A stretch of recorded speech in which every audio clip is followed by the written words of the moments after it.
Hey guys, tonight we journey back to a time, before cities, before kings, before even the sun had a proper name. You're standing in absolute darkness, and then something blinks. Chaos. Not the noisy kind, actual chaos, the ancient Greek version of a cosmic shrug. There's no sky, no earth, no up or down, just an infinite void with a temper. And out of that primordial soup, boom, Gaia, the earth, rolls herself into being. She's the mother of mountains and womb of everything grounded. Then comes Tartarus, a deep abyss you probably wouldn't want to camp in. Eros slinks in next, not yet the chubby love angel, but raw desire itself. Night, darkness, and a few other shady characters spill into existence like a divine jailbreak. You probably won't survive this. So, before you get comfortable, take a moment to like the video and subscribe, but only if you genuinely enjoy what I do here. Also, tell me your location and what time it is where you re-watching. I love seeing where you all tune in from. Now, dim the lights, maybe turn on a fan for that soft background hum, and let's ease into tonight's journey together. Gaia gets bored quickly. She pairs up with Uranus, the sky, and starts popping out children like it's her divine duty. And these aren't your average toddlers, we re-talking monstrous cyclopus with one enormous eye and hulking hundred-handers who are basically walking earthquakes. But Uranus, that lovely, supportive husband, takes one look and decides, nope, shoving them back into Gaia's womb like he's cleaning up toys. Not cool, Skydad, not cool. Gaia, understandably cranky about having her internal organs turned into a Titan daycare, crafts a plan. She hands a sickle to her son, Cronus, the least squeamish of the Lawton whispers. Make daddy go away. Cronus complies, in a scene that requires some euphemisms for this PG-13 sleep channel. Let's just say Uranus won't be fathering any more stars. Cronus becomes the new top god, wielding time and terror in equal measure. He marries his sister, Rhea, because ancient mythology really didn't bother with family boundaries, and they start having kids. But Cronus, haunted by a prophecy that one of his children will overthrow him, I wonder why, starts swallowing them whole. First Hestia, then Demeter, then Hera. Gulp. Then comes Hades, then Poseidon, all down the hatch like a celestial buffet. Rhea, after 5 of these, is understandably upset. So when baby number 6 comes along, she hatches a plan. Instead of handing Cronus the newborn Zeus, she wraps a rock in a baby blanket and passes it off like it's nothing unusual. Cronus, perhaps not the most observant eater, gulps it down without checking. That's how you end up with a god raised by mountain goats, while your stomach churns with regratand pebbles. You, meanwhile, are now perched high in the hills of Crete, watching a divine rescue operation unfold. Baby Zeus is hidden in the cave of Dicte, nursed by Amalthea, a goat who probably deserves more mythological credit. The Caretes, armed dancers with swords and very loud stomping boots, perform warlike routines to mask the baby's cries from Cronus. Imagine rave dancing as a form of noise-canceling parenting. Historians still argue whether this goat cave story came from pre-Hellenic folk legends or was later cooked up to give Zeus a chosen one origin story. Either way, it's peak drama. Zeus is raised far from the storm of prophecy that's been brewing since Uranus fell, and he grows up not just strong but clever and with a bone to pick. While this chaos brews, humanity isn't even an idea yet. The Titans rule everything, like ancient skyscrapers made of muscle and malice. Cronus leads the pack, paranoid and probably experiencing severe indigestion. The sky is locked in a stalemate. Time ticks grimly forward, and the gods that will eventually populate Olympus are swirling in a very crowded digestive tract. You're watching the setup for a generational clasher divine soap opera with sky-splitting stakes. Zeus, hidden in a mountain, is preparing for his eventual revenge, but he's not alone. Gaia, still playing chess 4 moves ahead, starts nudging fate again. The old Earth Mother never really stops meddling. And if you're wondering where love fits into all of this, let's just say affection in these early god days looks a lot like betrayal, revenge, and celestial digestive issues. Humanity hasn't even been sculpted from clay yet, and already the gods are showing the cracks in their divine facades. One mainstream historical fact here is that early Greek cosmology wasn't just myth, it was philosophy. Hesiod's theogony wasn't bedtime fluff. It was an attempt to explain the origin of everything using poetic genealogy. Think of it as the ancient world's version of a TED Talk, if the speaker also happened to birth mountains and swallow kids. A quirky tidbit for you.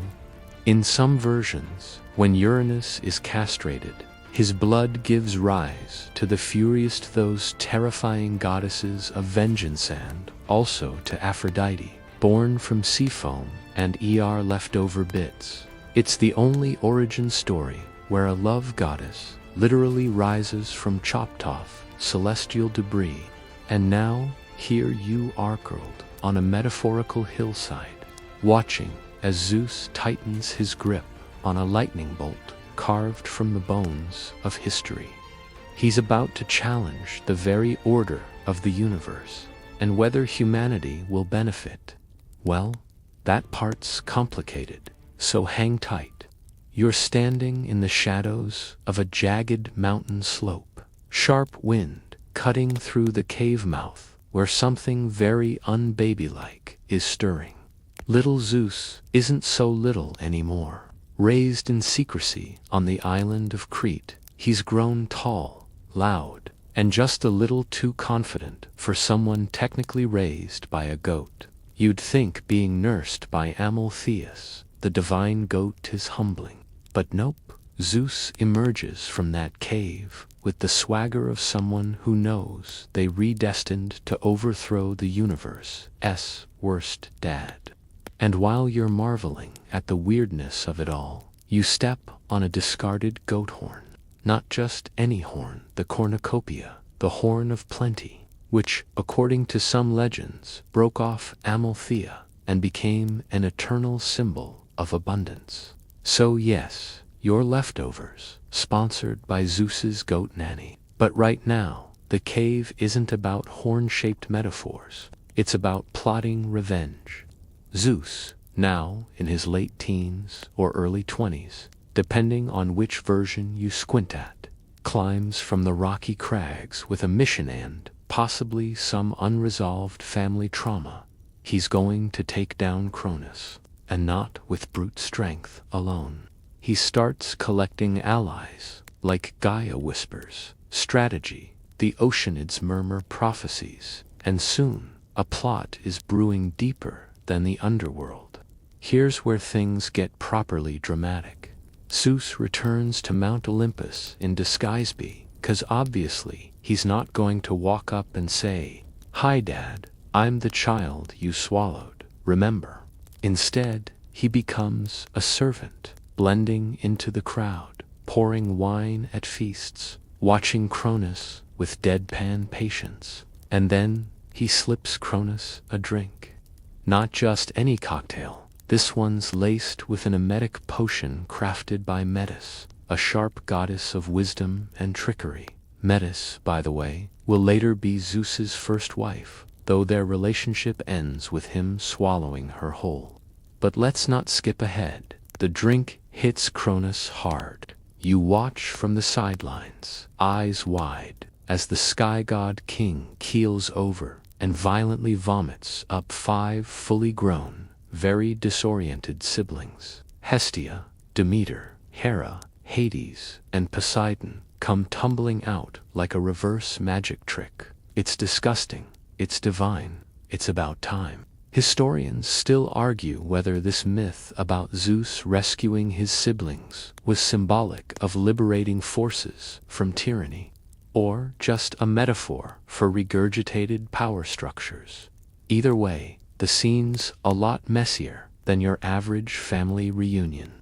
Reunited at last, the 6 siblings waste no time. They declare open war on the Titans. But it's not just a family spat, it's the Titanomachi, a 10-year clash between gods and the old order. Zeus leads the charge, thunderbolts blazing, his brothers and sisters flanking him like a divine SWAT team. You can practically smell the ozone. But even with all that power, victory's not guaranteed. The Titans are enormous, ancient, and angry. So Gaia advises Zeus, again, free the 100-handers. You remember them, the 50-headed, 100-armed walking nightmares Cronus once stuffed into Tartarus-like failed science experiments.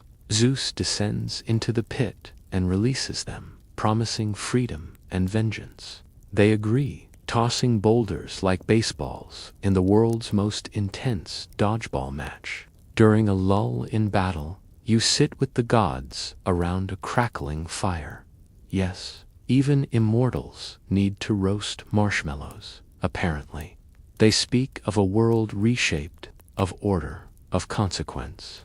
Poseidon tightens his grip on his trident. Hades smirks at the thought of ruling what lies beneath, and Hera, Well, Hera watches Zeus a bit too carefully. A quirky tidbit, the cave where Zeus was hidden, the Idaean cave, or sometimes the Dictaean cave, was a real pilgrimage site. Ancient Greeks believed you could visit the very spot their king of gods once wailed in goatish hunger. Tourists with sandals and sacrifice goats hiked up those rocks like it was the original theme park. Meanwhile, Cronus retreats to a mountain fortress, defiant. Lightning lights the skies as the final battle nears. You're standing between centuries, between myth and meaning, between a world where time eats its children and one where a goat-fed rebel dares to reshape destiny. And yet, even now, Zeus hesitates, not out of doubt, but calculation. Because, unlike his father, Zeus doesn't just want to win, he wants to rebuild, to rule with a system, a structure, and, sure, some flair. He doesn't trust fate alone, he wants control.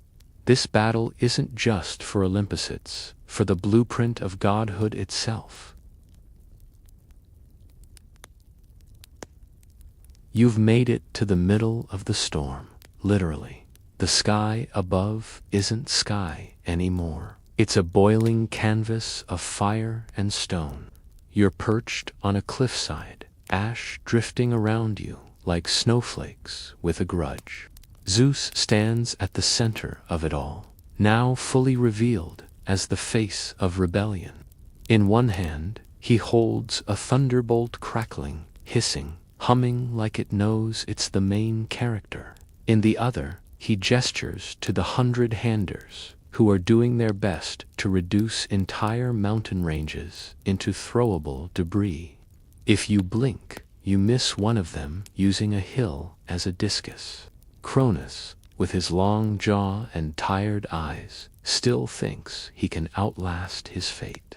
His brothers, Hyperion, Iapetus, Cou's form a grim wall, tossing flaming weapons and insults with equal intensity.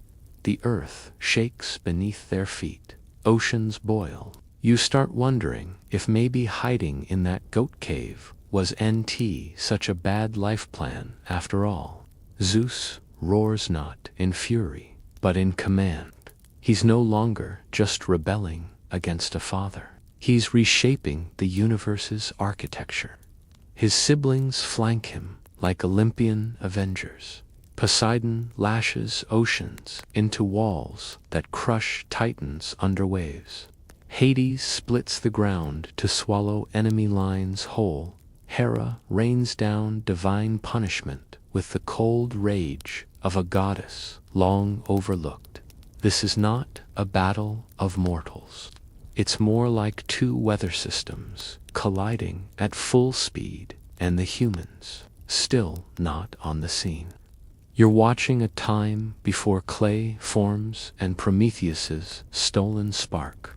The world right now is only gods, monsters, and the sheer force of will. You crouch behind a scorched olive tree and try not to get flattened by a flying shard of mountain. One of the 100-handers lets out a scream knot of pain. But joyous, they finally hurl Mount Othrys, the Titan's home base, like it's a shot put. The mountain arcs through the heavens in slow motion before crashing into the horizon with a sound that makes your bones hum. That's when you realize the war is tilting. Zeus doesn't just win with strength. He wins with strategy. He releases allies nobody else remembered. He makes promises of power sharing with Poseidon and Hades, a move future HR departments would find suspicious. Rules written by him, of course, a mainstream historical fact here. The Titanomachy, as grand as it is in myth, likely reflects real cultural memory. Some scholars believe it symbolizes the replacement of older, earth-based religions, Titan-worshipping agrarian cults, with the newer, sky god-centered Olympian order. It's not just a story of family drama, it's myth as revolution. And here's a fringe tidbit to chew on. In some lesser-known versions, the Titans weren't all monstrous. Some were wise, benevolent, even kind to humans. The war might not have been about good versus evil, but about change versus tradition. Historians still argue whether Cronus was a villain or simply the scapegoat of a new generation rewriting the rules. When the dust settles, it's not silence, you hear it's rebuilding. The defeated Titans are shackled and hurled into Tartarus, a shadowy pit beneath even Hades' domain. Zeus sets the 100-handers as their eternal jailers, which feels a little shady, considering they just won him the war. Cronus, depending on which version you subscribe to, he's either chopped into bits, locked in Tartarus, or gently exiled to rule over Elysium, mythological retirement home for nice guys who once ate babies. You never quite get a consistent answer. The air is thin, the rocks shimmer with leftover lightning scars. You stand nearby, watching divine history being drafted in real time. The three brothers divide the world with an oath. Zeus takes the sky, Poseidon the sea, and Hades the underworld. Earth, that's neutral ground, though Zeus makes it clear who's boss. The sisters, Hera, Demeter, Hestiar, offered honor, but not dominion. You notice the flicker of discontent in Hera's eyes. She doesn't speak yet, but you already know this isn't over. The seeds of Olympus's dysfunction are planted early. And then, almost as an afterthought, comes the real shift. Zeus declares a new era, not one of brute strength, but order. There will be laws, roles, oaths. Even gods will have ranks. The age of wild elemental chaos is over. You'd think the world would celebrate, but the earth is still healing.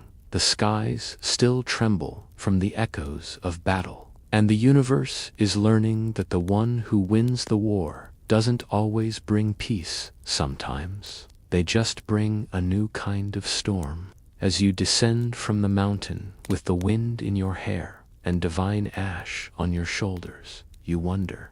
If Zeus went to war to stop tyranny, why does he now sit on a throne? You're squinting up at the blinding sky now, eyes adjusting to a world freshly carved by war. Olympus looms above like a polished fortress built from thunder and ego. The ground still grumbles occasionally, as if the titans down in Tartarus are rolling in their chains. But up here, it's all thrones, lightning, and a whole lot of chest puffing. Zeus has won.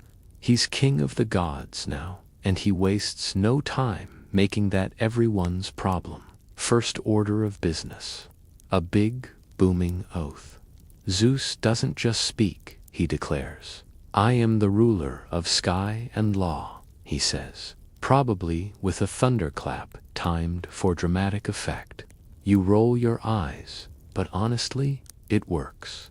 He lays out the divine pecking order with the precision of a kid organizing his toy soldiers. And yes, if you're wondering, he places himself right at the top, no questions allowed. Hades gets the underworld Dan eerie, dim realm full of shadows, coins, and awkward ferry rides.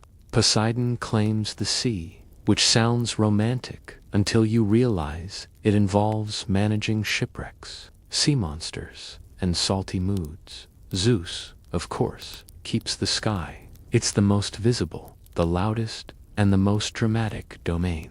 Classic. But he doesn't just stop at geography. Zeus institutes divine oaths binding promises so strong that even gods can't break them without, say, spending a century hanging upside down from a windy cliff. Swearing by the river Styx becomes the gold standard of promises. You're imagining Olympus HR getting involved with forms like, did you swear by the Styx, or just pinky promise? This section of myth isn't as flashy as the war before, but it's more important. You're watching the invention of cosmic order. Zeus builds a system one with laws, punishment, rewards, and responsibilities. And unlike his father Cronus, Zeus doesn't just keep power to himself. He delegates, not always fairly, but cleverly. He sets Themis, the titaness of justice, to oversee divine law. Moirai, the fates are installed to spin and cut the threads of mortal lives. Hermes becomes his messenger, winged shoes and all, and quickly earns the title of Olympus's favorite intern. Historians still argue whether this transition from brute force to organized hierarchy was meant to mirror the evolution of real-world civilizations. Did the Greeks mythologize their own shift from tribal chaos to city-states? Zeus becomes less of a tyrant and more of a celestial politician, although he never loses his temper. A quirky little tidbit here. Some myths say that Zeus had a magical Aegisa shield, or goatskin, Amalthea again, that could terrify anyone just by shaking it. So, in addition to lightning bolts, he's carrying around essentially a divine anxiety blanket. Even the god of war, Ares, reportedly ran when Zeus wielded it. But don't be fooled by the new order. Peace isn't exactly blooming on Olympus. Hera, now officially Zeus's wife, is starting to realize what married to the king of gods actually means. Spoiler, he's not exactly a one-woman man. Demeter misses her freedom. Hestia keeps the hearth burning and tries to stay out of everyone's drama. Down on Earth, you finally get your first taste of what this new world means for mortals. Zeus starts shaping humans not lovingly or thoughtfully, but more like someone testing out clay shapes after a long nap. The first generations are short-lived and kind of rough around the edges, but Zeus watches them closely. He wants worship, offerings, fear, ideally. Not because he's insecure, well, maybe a little, but because divine power in this new structure runs on attention. And Zeus is good at getting it. Thunderstorms become more than weather, their divine warning shots. Lightning strikes. Sometimes just natural. Sometimes a message. You glance nervously at the sky every time you lie, just in case. In Olympia, a sacred site takes shape. Temples rise. Rituals begin. Offerings are burned. Zeus demands meat, fat, and smoke that curls skyward. And when he's pleased, the clouds clear. When he's not, well, he's the reason umbrellas exist. Even other gods start to fear him. He's charming, sure, strong, definitely, but unpredictable. Oh, absolutely. One moment he's handing out blessings. The next he's turning someone into a bird because they spilled the wrong wine. You start to understand. Zeus doesn't just lead by law. He leads by unpredictability, by reminding everyone, every day, that the sky might split open without warning. And that's exactly how he likes it, a mainstream historical fact. The Olympic Games were originally sacred rites dedicated to Zeus. Athletes competed nude, sacrifices were made, and winners were crowned under his divine gaze. It wasn't just sport, it was worship through sweat, speed, and spectacle. As you sit on the cool marble of Mount Olympus's grand hall, watching Zeus flash a grin and adjust his glowing crown, you can't help but feel the chill of something underneath all the glory.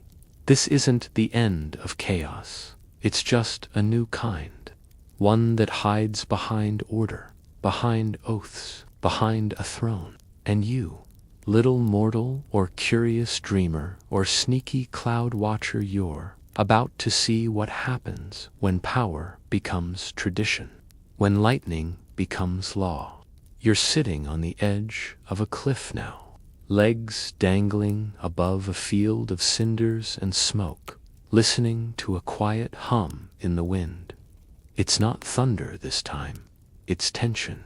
A god is about to make a very bad decision, or maybe a very good one, depending on which side of history you lean toward. His name is Prometheus, and he's the first one to openly challenge Zeus, not with a sword or a boulder, but with a matchstick. You probably remember Prometheus as the guy who gave humans fire, but that's not how it starts. First, it starts with sympathy. Prometheus is a titan, technically from the losing team in the Great War, but he switches sides.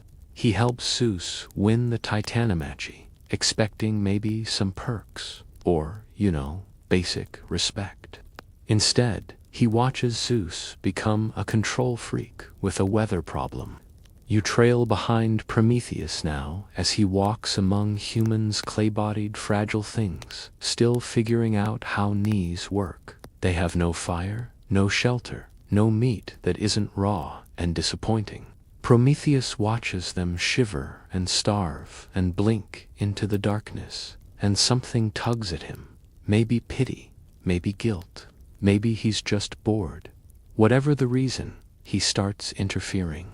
First, the great meat trick. At a feast with Zeus, Prometheus takes a whole ox, slices it in half, and wraps one portion bones and gristle in juicy, delicious-looking fat. The other half, full of prime meat, gets hidden under something dull and unappetizing. Zeus picks the fat-covered pile.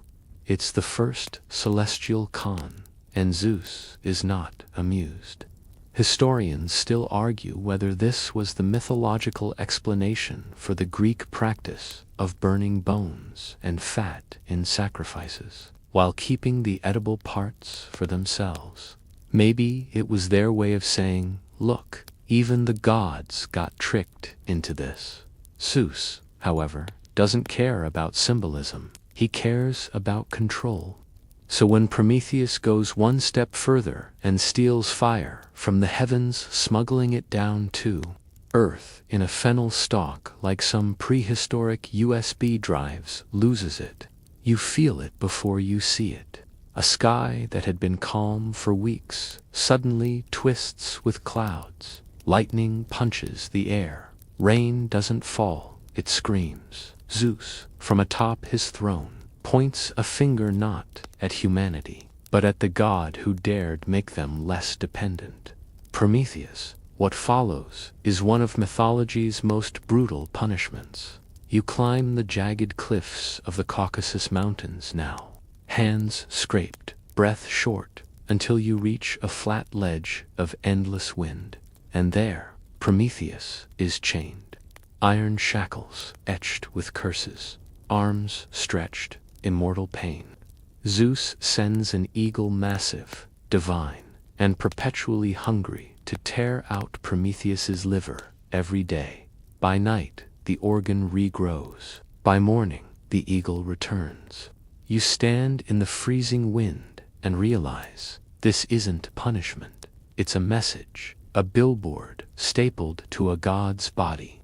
Do not mess with Zeus. The thing is, it backfires, because humans, now warm beside firelit caves, start whispering the name Prometheus. They light flames, not just in hearts, but in stories. He becomes the first hero of resistance.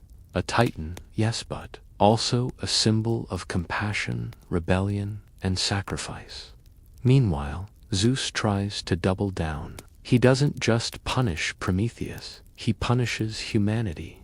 You remember that story, the first woman arrives, but we're not there just yet. First, a quirky side note. In some versions of the myth, Prometheus wasn't just punished for the fire theft, he also knew a secret. A prophecy that if Zeus took a certain lover, their child would overthrow him.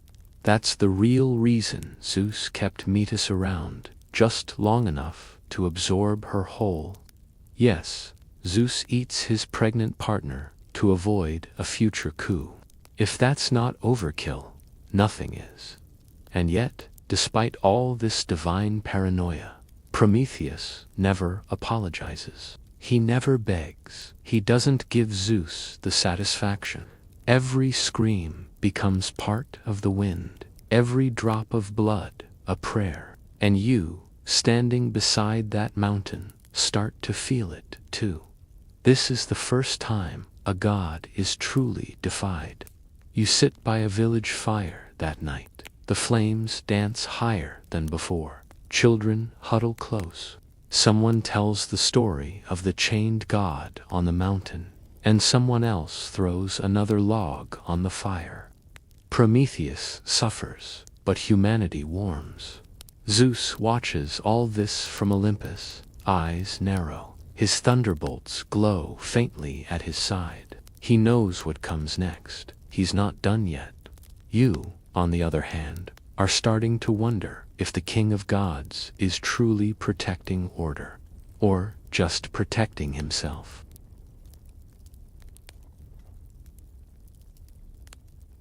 You're back on Olympus now, but something's off. The wind doesn't sing like it used to. The sky is still, almost too still, like it's waiting. Zeus sits rigid on his throne, not out of serenity, but out of cold, calculated vengeance. You can feel it in the air. The heat of Prometheus's fire has spread, and Zeus intends to snuff it out. And how does he do it? He sends a gift. You walk with Hermes down a marble hallway that never ends, his winged sandals tapping lightly against stone. He's holding a lump of clay, but not just any clay-divine clay. Wet, dense, humming with potential. At the far end of the corridor stands Hephaestus, the forge god. Smoke curls from his beard, and sparks dance behind his eyes. Zeus has ordered him to sculpt something beautiful, something flawless, something dangerous. The first woman. Her name will be Pandora. You're there as her limbs are shaped, each curve crafted with unnatural precision. Aphrodite gives her beauty, irresistible and almost unfair. Hermes gives her speech and wit-double-edged gifts. Athena teaches her embroidery and grace. And Zeus gives her something no one else can, curiosity. And then, the final touch, he hands her a jar. Not a box, mind you, that was a mistranslation centuries later. It's a jar, sealed tight, filled with something no one explains to her, just a quiet instruction. Don't open it. Pandora is given to Epimetheus, Prometheus's slow-witted brother, as a peace offering. Prometheus had warned him, never accept a gift from Zeus.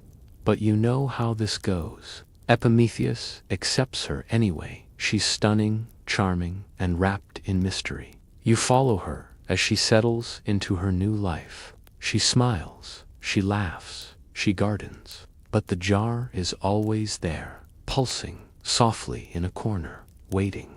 You watch as her fingers trace the lid again and again.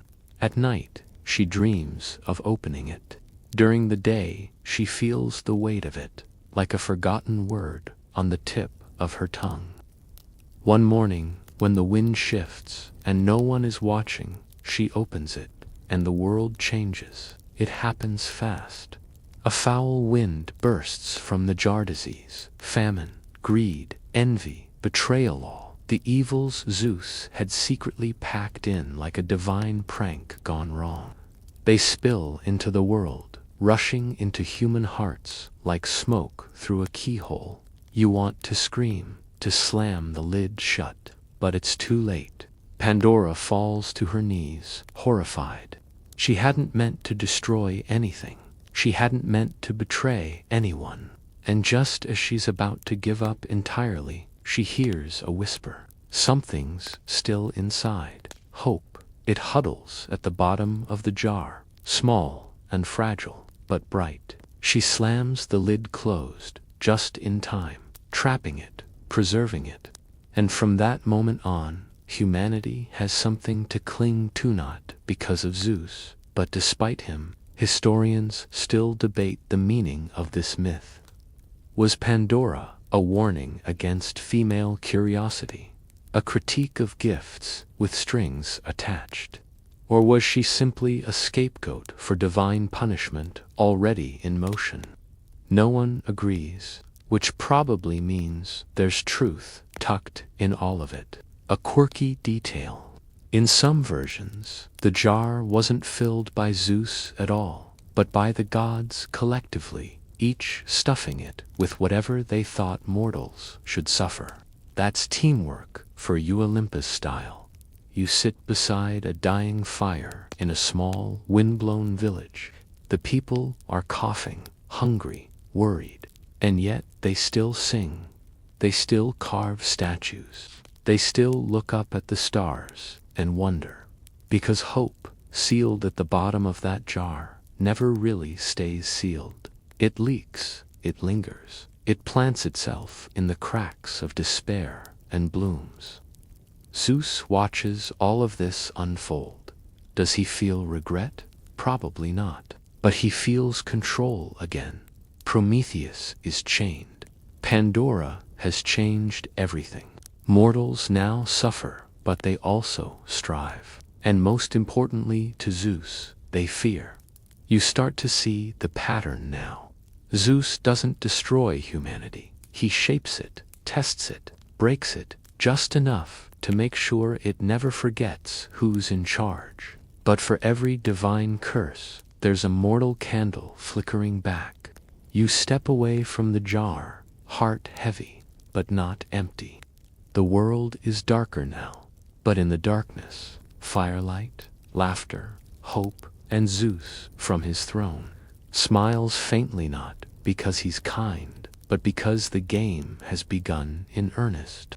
You're ankle-deep in cold, muddy water, now following the sound of crashing waves and weeping clouds. The world you once knew, the clay mortals, the warm fires, the hesitant smiles born from Pandora's Hopis, about to vanish under a rising tide, because Zeus isn't finished, not even close. You wade into the myth of the Great Flood, a story soaked in guilt and second chances. Humanity has disappointed Zeus again.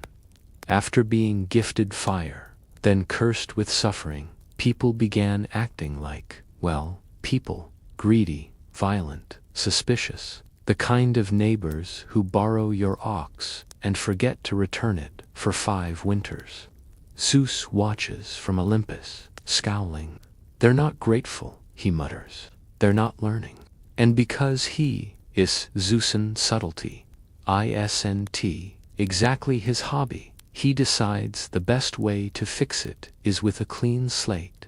You feel the shift before it begins. The wind grows thick. The birds stop singing. The rivers rise in their beds like they know something's coming. Then the sky cracks open not with lightning, but with endless, brutal rain. Zeus floods the world. And not just a village here or there. Everything. Cities are swallowed. Fields vanish. Statues of gods topple under waves that laugh like thunder. Humanity is reduced to screams, driftwood, and soggy regret. Except, not all is lost. You're gripping the side of a wooden chest now, drifting alongside Deucalion and Pyro, 2 mortals spared not because they were perfect, but because they were good, genuinely good. Deucalion, son of Prometheus, inherited more than fire. He inherited empathy.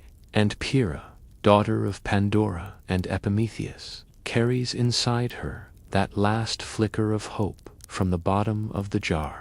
They cling to each other as their small ark bobs through the gray wasteland. For 9 days and nights, the sky pours until the world is water and silence. And then the rain stops. The clouds peel back like exhausted curtains, and Mount Parnassus rises in the distance, dry, solid, waiting. They land there, breathless, blinking into a new world. Everything is gone. Every field, every temple, every story that wasn't tied to the 2 of them. You step onto the shore beside them, the mud sucking at your feet, and wonder, how do you start over when you're the only ones left? Deucalion and Pyrrha do the only thing they can. They pray, not to Zeus's done enough, thank you, but to Themis, the titaness of divine law and custom. They ask her how to repopulate the earth without, well, doing it the usual way. And she gives them an answer wrapped in riddle. Throw the bones of your mother over your shoulders. You squint. They squint, and then they get it. Mother Earth, the bones, stones. They begin tossing rocks behind them, and as each one lands, it transforms. Deucalion's stones become men. Pyrrha's become women. Slowly, carefully, the world breathes again.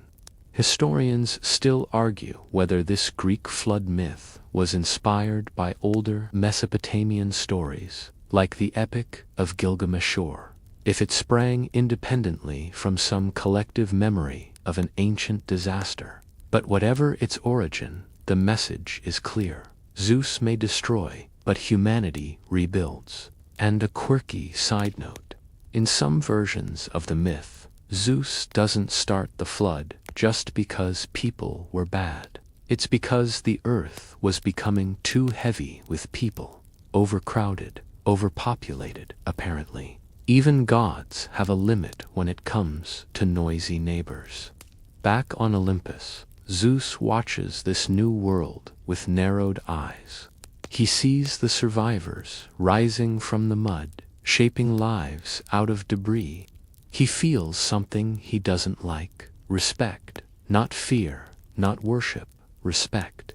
He considers another bolt, just a small one, a warning shot, but he doesn't throw it, because deep down, even in his swirling, stormy chest, Zeus knows this is the beginning of something he can't fully control. He can flood the land, but not the will to live. He can drown history, but not memory. He can kill, but he can't erase. You walk among the first new mortals, now, their faces bright with the miracle of being alive. They sing different songs, they plant different seeds, but the stories they pass on, still haunted by thunder. Zeus has made his point, but so has humanity. The flood ends not in silence, but in defiance, in survival. You're trudging across dry earth now, cracked and golden under your feet. The floodwaters have long since retreated, and humanity, resilient as ever, is busy replanting the world, one awkward hut and nervous prayer at a time. But you can feel it. Something new is spreading, not just crops or stories, but consequences. Because after fire, after the flood, after all the divine meddling, Zeus decides it's time for rules. And not the "don't anger the gods" kind you whisper after a thunderstorm. No, these are cosmic, bone-deep laws etched not into stone tablets, but into the very air people breathe. You wander through the growing villages now, where every action feels heavier than before. A broken oath, punishable; a false prayer, risky; a sacrifice done wrong. Let's just say goats aren't the only things that bleed when Zeus is annoyed. From Olympus, Zeus begins constructing an invisible scaffolding over humanity's system of divine justice, upheld not by priests, but by terrifying enforcers. Enter the Furies. They don't look like your standard mythical figures. No wings, no shining halos, just eyes that don't blink, and whispers that never stop. You spot them first in the shadows behind a lyre, their fingernails tapping softly on the courtroom floor. Then in the fields, stalking a murderer who thought no one saw. They don't scream, they don't strike, they haunt dripping guilt into their victims' ears until they confess, collapse, or simply fall apart. Zeus doesn't unleash them often, but when he does, it's never random. He's chosen order over chaos, justice over mercy. Or, at least, his version of it. But of course, not all mortals agree. You find yourself inside a small stone home, warm with firelight. An old man-wise tire tells a story to children huddled on his floor. He speaks of a time before law, before the sky frowned on every misstep. Back then, he says, you answered to your neighbors, to your own shame.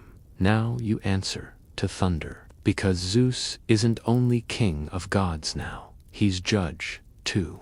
And like every judge, he appoints assistants. Dike, the justice goddess, sways her golden scales with every breath we take. You meet Themis, against still whispering fate into Zeus's ear, even as the world tilts beneath them. They don't shout, these goddesses. They just tilt things, quietly, unavoidably. A mainstream historical fact. Greek courts in classical Athens would often invoke Zeus when swearing oaths, especially Zeus, Horcius Zeus, the oath-keeper. They believed that perjury wasn't just a crime, it was an offense to the sky itself. Which makes you think, how many hands shook in fear, not law? You travel next to a place called Dodona, nestled in the green folds of Epirus, where people come not to worship Zeus with hymns, but to ask him questions. Dodona's oracle is different from the famous one at Delphi. No cryptic priestess here. Instead, a sacred oak tree speaks through rustling leaves and clinking bronze cauldrons. You lie on your back under its shade, listening. The air is still, but the tree whispers, "Should I marry him? Will my crops grow? Did the gods forgive me?" The answers come in patterns, leaf movements, sounds, dreams, not direct, not easy, but unmistakably Zeus. It's like he's given humanity a hotline, and then filled it with static on purpose, a quirky tidbit. The priests at Dodona would sleep on the ground to receive dreams from the god. Literal customer service through REM cycles. But here's where the love-hate really kicks in. Because while Zeus upholds justice, he's far from just. His punishments are often cruel, his favoritism legendary. He'll blast a liar in one village, then seduce a king's daughter in the next, without a hint of irony. He expects piety, but doesn't always model it. Historians still argue whether Zeus's double standards were meant to reflect the unpredictability of nature itself. After all, isn't life kind of like Zeus? Sometimes sunny, sometimes stormy, always watching. You return to Olympus one night, hovering just outside a marble balcony. Zeus stands alone, arms folded, scanning the stars. He doesn't look angry, he looks tired, maybe even confused. Mortals keep surviving, keep breaking rules and rewriting stories. Even now, after fire, flood, and law, they persist. And that persistence, that irritates him, because control, it turns out, is slippery. You can tie down gods, chain titans, even drown a whole species. But you can stop a child from lighting a candle and daring to speak your name without fear. You step away from the balcony, back toward Earth, where mortals now dream not just of appeasing the gods, but of defying them. Quietly, patiently, justice reigns, but rebellion, it's growing again. You're standing in a quiet grove now, sunlight dappling through olive branches, and everything feels deceptively peaceful. Birds chirp, bees hum, a young woman plucks flowers and hums a tune you don't recognize. But don't get too comfortable, because this is where it all spirals again. Her name is Europa, and Zeus, he's about to ruin her day. This isn't the first time you've watched Zeus descend from Olympus, with more charm than self-control. And unfortunately, it won't be the last. You'd think the king of gods, sky wielder, and punisher of oathbreakers might hold himself to some higher standard. Nope, not even close. Europa, daughter of a Phoenician king, is minding her business when a magnificent white bull approaches. She doesn't run. This bull isn't snorting or charging. It's serene, almost divine. She smiles, she pets it, and then, as you watch, with growing dread, she climbs onto its back. Bad idea. The bull Zeus in disguise charges toward the sea and vanishes beneath the waves. Europa, clinging on, wind whipping through her hair. She doesn't scream, she doesn't cry. She holds on, stunned and silent, as the bull swims across the Mediterranean. Bound for Crete, you fly just above the waves, watching them fade into the distance. When they arrive, Zeus reveals himself, not in apology, not in humility, but in full divine splendor. He's glowing, smirking, triumphant. Europa is given gifts, land, power, sons, one of them. You may have heard of Minos, yes, that Minos, the future king of Crete, who later ends up judging souls in the underworld. Quite the legacy. And the continent, Europa's name sticks. It's Europe now, thanks to a girl who once plucked flowers and climbed a bull. But let's not get distracted by geography. What matters here isn't the beauty of the myth, it's the pattern. Because Zeus keeps doing this. Io, Leda, Dano, Callisto.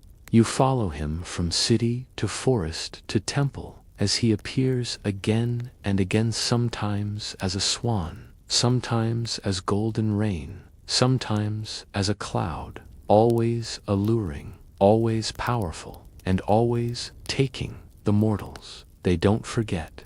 You hear whispered prayers turning into complaints. You see offerings slow down, replaced by silence. Women light candles, not for protection, but for distance. Some tell their daughters, beware the gods, especially the charming ones. Historians still argue whether these myths were cautionary tales wrapped in divine flair, or simply ways to explain the origins of famous bloodlines. After all, claiming Zeus as your great-great-granddad did wonders for royal PR. But from your perch among the mortals, you see something deeper. These stories plant seeds of doubt. Reverence slowly turns to resentment. The same God who enforces law now breaks it. The one who punished Prometheus for empowering humanity keeps using his own power to manipulate them, a quirky detail. In some old vase paintings, mortals don't cower from Zeus, they glare. Artists caught the tension, the awareness, even then. It's as if the Greeks were trying to tell you, yes, we honor him, but don't think we like him. And still, Zeus watches. He doesn't stop. He doesn't soften.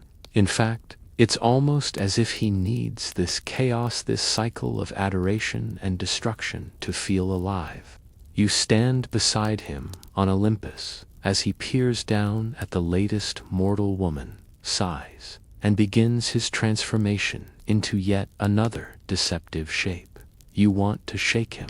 Tell him that this won't end well, that people are paying attention, that power, when used without restraint, always turns back on itself. But you can't, because Zeus doesn't listen.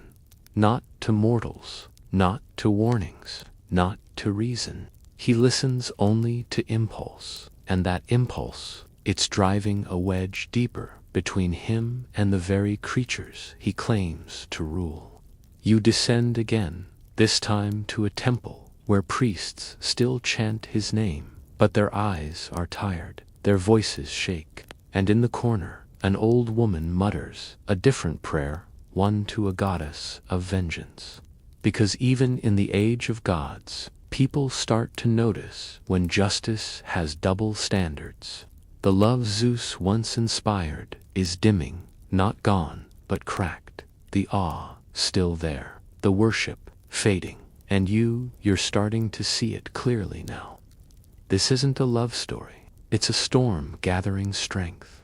You're standing in a field where the grass is brittle and golden, and the wind smells like old grain and memory. The sun beats down from a cloudless sky, but it's not warmth, you feel its hunger. Not the stomach rumbling kind, but something deeper, something woven into the soil. This is the beginning of famine, and at the center of it stands a mother. Her name is Demeter. You've seen her before, on Olympus regal, reserved, always with her hands full of harvest. She's not loud like Zeus. She doesn't throw bolts or shapeshift into birds. She grows things, feeds things, keeps the world from falling apart in quiet, uncelebrated ways. And now, she's grieving. Her daughter, Persephone, is gone. You follow the trail backward. Persephone in a field of flowers. Her laughter like birdsong. The earth cracks. A chariot rises, pulled by black horses and driven by Hades himself. He snatches her, silent and sudden, and the ground swallows them both. No warning, no mercy. Demeter searches. For days, weeks, forever. Maybe you walk beside her, across burning plains and frozen mountaintops. She asks the sun, the moon, the stars. No one answers. Her footsteps scorch the grass. Her tears rot the seeds. And slowly the world withers. Zeus knows. Of course he does. But he doesn't intervene, not at first. Why? Because this wasn't random. Hades asked for Persephone. Zeus agreed, quietly, as a favor. A marriage alliance. Like loaning a daughter, was just part of the paperwork. You sit at the edge of a cracked well as the rivers run dry and the grain turns to dust.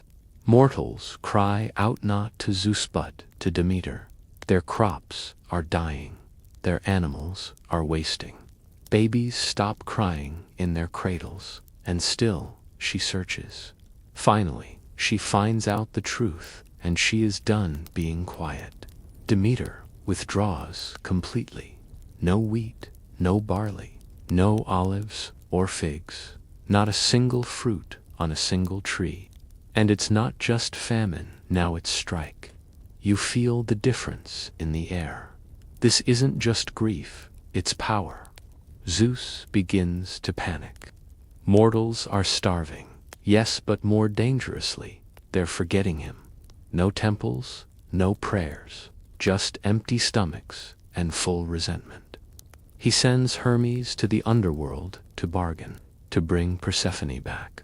You descend with him through the mists and echoes of Hades' realm. Persephone is pale, colder now, but not afraid.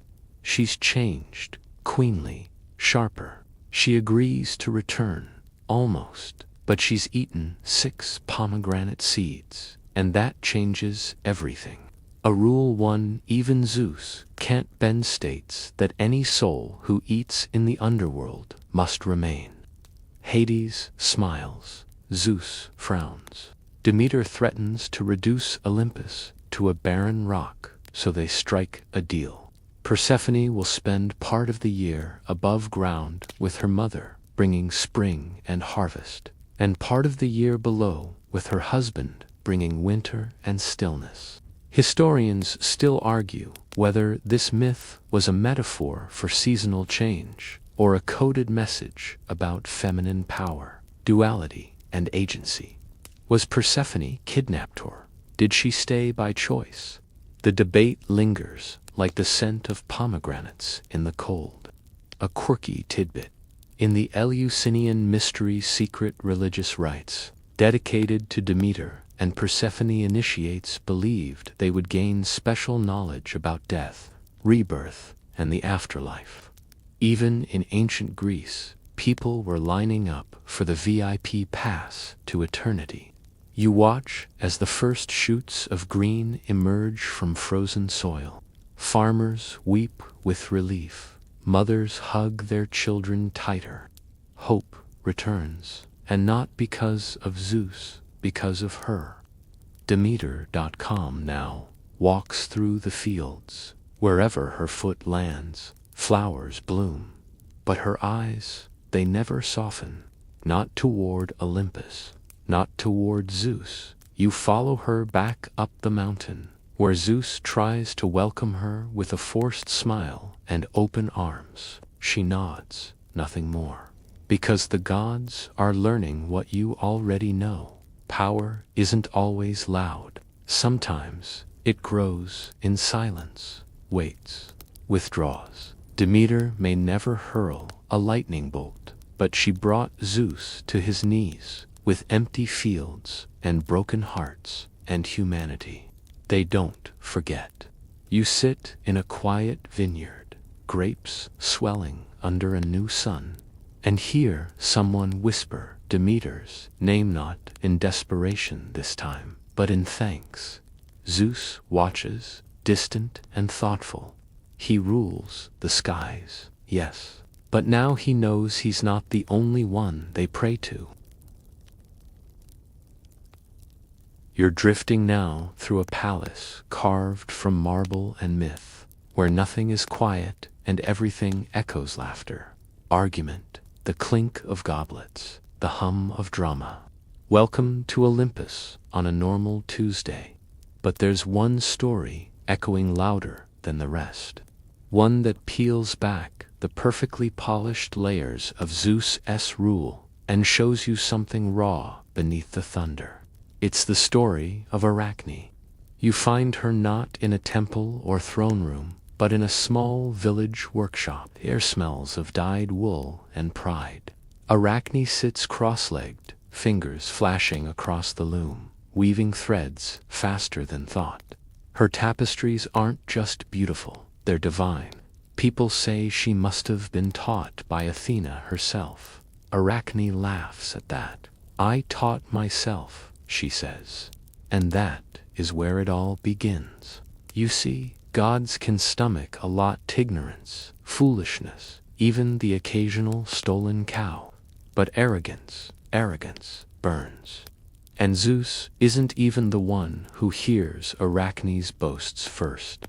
It's Athena, goddess of wisdom, warfare, and weaving, a trifecta of absolutely zero tolerance for sass. Athena disguises herself as an old woman and visits Arachne's workshop. Child, she says gently, you should give thanks to the gods, show humility. But Arachne doesn't flinch. If Athena thinks she can do better, she shrugs. She's welcome to try. You wince. The wind shifts. Athena drops the disguise, glowing now with fury. Challenge accepted. The contest begins. You're watching them both at their looms, and it's breathtaking. Athena weaves images of the gods in glory. Zeus flinging thunder, Poseidon raising waves, Apollo strumming the sun into place. Her threads shimmer with power, but also warning mortals who challenged gods and paid for it in tears. Arachne weaves something else entirely.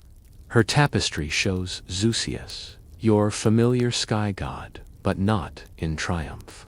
In scandal, disguising himself as a bull, a swan, a shower of gold. Each panel shows a different woman.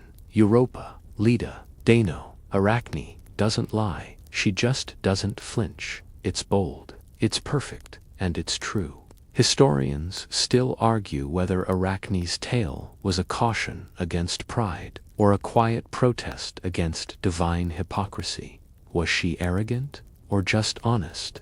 The room stills as the last threads fall into place.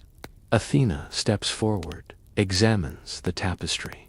You expect her to be angry. She's furious, but not because the work is flawed, because it's flawless. Arachne has bested a goddess, and in a flash of rage, Athena rips the tapestry to shreds. She seizes Arachne's hands. The crowd gasps, and then, just as quickly, regret flickers across Athena's face. She can't kill Arachne, so she transforms her. A girl becomes a spider. You follow her as she shrinks and twists, 8 legs unfolding, eyes multiplying, the loom replaced by silky threads spun from her own body. She skitters to a corner and begins weaving, again quiet, hidden, eternal. A quirky tidbit, the word arachnid comes from her name. Every spider you see today, a living monument to that contest. But the moral, that's slipperier. Some say it's about hubris, that Arachne flew too close to divine flame. Others say she was a hero, punished not for lies, but for telling uncomfortable truths. You walk through modern villages now, where young women embroider under olive trees. You hear them whisper her name, not with fear, but with a certain pride, as if some part of them remembers. And Zeus, he says nothing. This wasn't his battle, but you can bet he saw that tapestry. You can bet he didn't like it. Not the images, not the audacity, not the idea that mortals might begin to believe their eyes more than their myths. It's a small crack, barely a flicker, but it's there. Mortals are watching the gods more closely now, weaving truth into their stories. And though Zeus still thunders, some are starting to whisper, maybe he's not so divine after all. You're standing now in the cool, white corridors of a palace unlike any other gleaming stone, endless mirrors, and a silence that feels like it's waiting to pounce. This isn't Olympus, it's Thebes, and the king of Thebes isn't some mortal half-hero or humble farmer.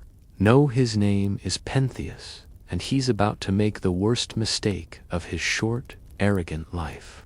It starts with wine, not the drink itself, but the god behind it. Dionysus, son of Zeus and Semele.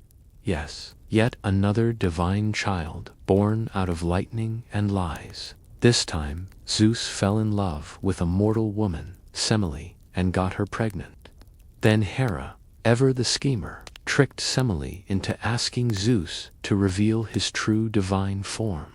And you know how that goes. No mortal survives a god's full glory. Semele burns, literally, but the unborn child. Zeus sews him into his thigh and carries him to term. Because when you're Zeus, biology is optional, and thus Dionysus is born, god of wine, ecstasy, madness, and theater, the wild card of Olympus. But here's the twist. Zeus never truly claims him. Dionysus spends years wandering, building his cult, surrounded by women called Maenads followers, who dance in forests, tear apart animals with their bare hands, and surrender to a divine frenzy that turns shame into celebration. You follow Dionysus as he returns to Thebes, not just to share his worship, but to prove something, to remind mortals of his divinity. And Pentheus, he isn't buying it. Pentheus scoffs. God of wine, he says. God of chaos. More like, he bans Dionysian rites, calls the Maenads delusional, says Dionysus is a Freudian impostor, whispering nonsense into women's ears. You watch the tension build like heat before a storm, because this isn't just about faith, it's about control. Pentheus, like Zeus, wants order. He wants a kingdom that follows rules, not one that dances barefoot in the woods under the moonlight. And Dionysus, he hates being dismissed. You see it in his smile, too wide, his eyes too calm. He disguises himself, slips into the city, and charms his way to the king. And here's where it gets theatrical. Dionysus convinces Pentheus to dress as a woman to spy on the Maenads. If you really want to know what they're doing out there, Dionysus purrs, you'll need to blend in. Pentheus agrees. Historians still argue whether this moment was satire, critique, or tragedy wrapped in a dress. Was Pentheus shamed for his curiosity, or for his refusal to surrender control? You can decide for yourself, but it doesn't end well. You walk beside him through the trees, his steps uncertain in borrowed robes, as he approaches the mountainside where the Maenads dance. And then it happens. They see him. In their frenzy, they mistake him for a wild animal, or maybe an enemy, or maybe something they were born to destroy. The music grows louder, the rhythm takes over, and led by his own mother, Agave, the Maenads tear him apart. You hear nothing but drums and screams, and the sound of cloth ripping into flesh. When Agave returns to Thebes, she's smiling, cradling her son's head in her arms like a trophy, until the madness lifts and she sees what she's done. A quirky tidbit. In some older versions of the myth, the Bacchic rites were meant to liberate, not just spiritually, but socially, giving women, often confined in patriarchal structures, space to experience autonomy and ecstasy beyond domestic life. But that freedom, it terrifies kings. And Zeus, he watches. His son just orchestrated the death of a mortal king, not through force, but through theater, through madness, through a chaos that can't be chained. And still, Zeus says nothing. He doesn't punish Dionysus, doesn't disown him, doesn't praise him either. Because here's the unsettling truth. Zeus fears Dionysus, not for his power, for his unpredictability. You return to the edge of the forest now, where the grass is still stained and the trees remember. And you understand, gods like Zeus rely on boundaries, thrones, walls, laws. Dionysus, he burns the map and makes you dance in the ashes. Mortals, for their part, don't know which god to trust anymore. The one who punishes rebellion, or the one who encourages it. Either way, you hear it whispered from temple steps and tavern corners alike. The gods are not united. They fight, they contradict, they bleed through each other's myths like ink in rain. And Zeus, the king of this divine circus, he's losing the narrative. You're walking through the dusty ruins of an ancient battlefield now, where bronze shields lie half buried in the earth, and helmets rest like forgotten thoughts. The sun above feels harder, brighter, sharper, as if it's seen too much and decided to stop caring. This is where the love-hate story between Zeus and humanity reaches a new pitch. A fevered, bloody crescendo known to mortals as the Trojan War. Now, let's be clear, this wasn't just a war over a woman. It was a war lit by the gods, stoked by divine egos, and puppeteered by a sky god who claimed he wanted peace, but secretly needed the chaos. It starts with an apple. You're at a wedding on Mount Olympus. Everyone's here. The ambrosia flows. The muses sing. Even Hera, Athena, and Aphrodite are laughing until Eris, goddess of discord, crashes the party with a golden apple labeled to the fairest. The three goddesses fight over the title. Who's the fairest? They drag Zeus into it. He, in classic Zeus fashion, wants nothing to do with the drama. So he punts the decision to Paris, Prince of Troia, shepherd boy, with nice hair and absolutely no idea what he is about to start. Each goddess offers him a bribe. Hera promises power. She whispers the name Helen, the most beautiful mortal woman alive. The catch: she's already married. Paris chooses love, or lust, or maybe just bad decision-making. And with that, the first thread is pulled. Helen is taken or runs, depending on the version to Troy, and Greece erupts. But behind all of this, the Greeks believed it was more than history.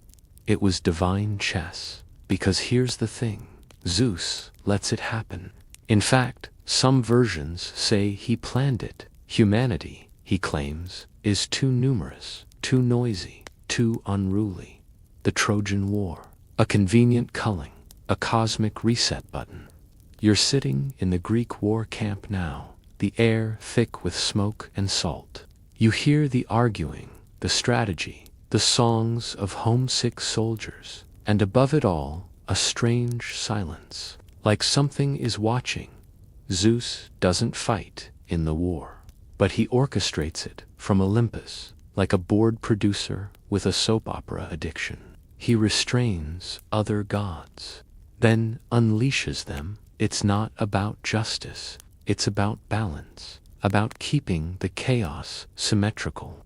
And when Achilles refuses to fight after a petty insult, Zeus lets it happen. When Hector is doomed to die, even though he's noble and brave, Zeus lets it happen, because war, in his hands, is a tool, a quirky detail. The Greeks believed that Zeus held the scales of fate during the war, literal golden balances in which the lives of men were weighed. When Hector's scale dipped lower than Achilles, the moment was sealed. You walk through Troy now as the city burns, screams rising like smoke, towers collapsing in slow motion, and you wonder, was any of this necessary? Zeus would say yes, because in the ashes, the myths grow stronger. Heroes are forged, songs are born, and mortals, they learn fear again. They remember who holds the storm. But here's the cost. Trust fractures. You hear it in the way survivors curse the heavens, in the mothers who stop praying, in the warriors who, even in victory, toss their offerings with scowls instead of reverence. The gods especially, Zeus may be powerful, but they are not kind, not consistent, and certainly not on your side.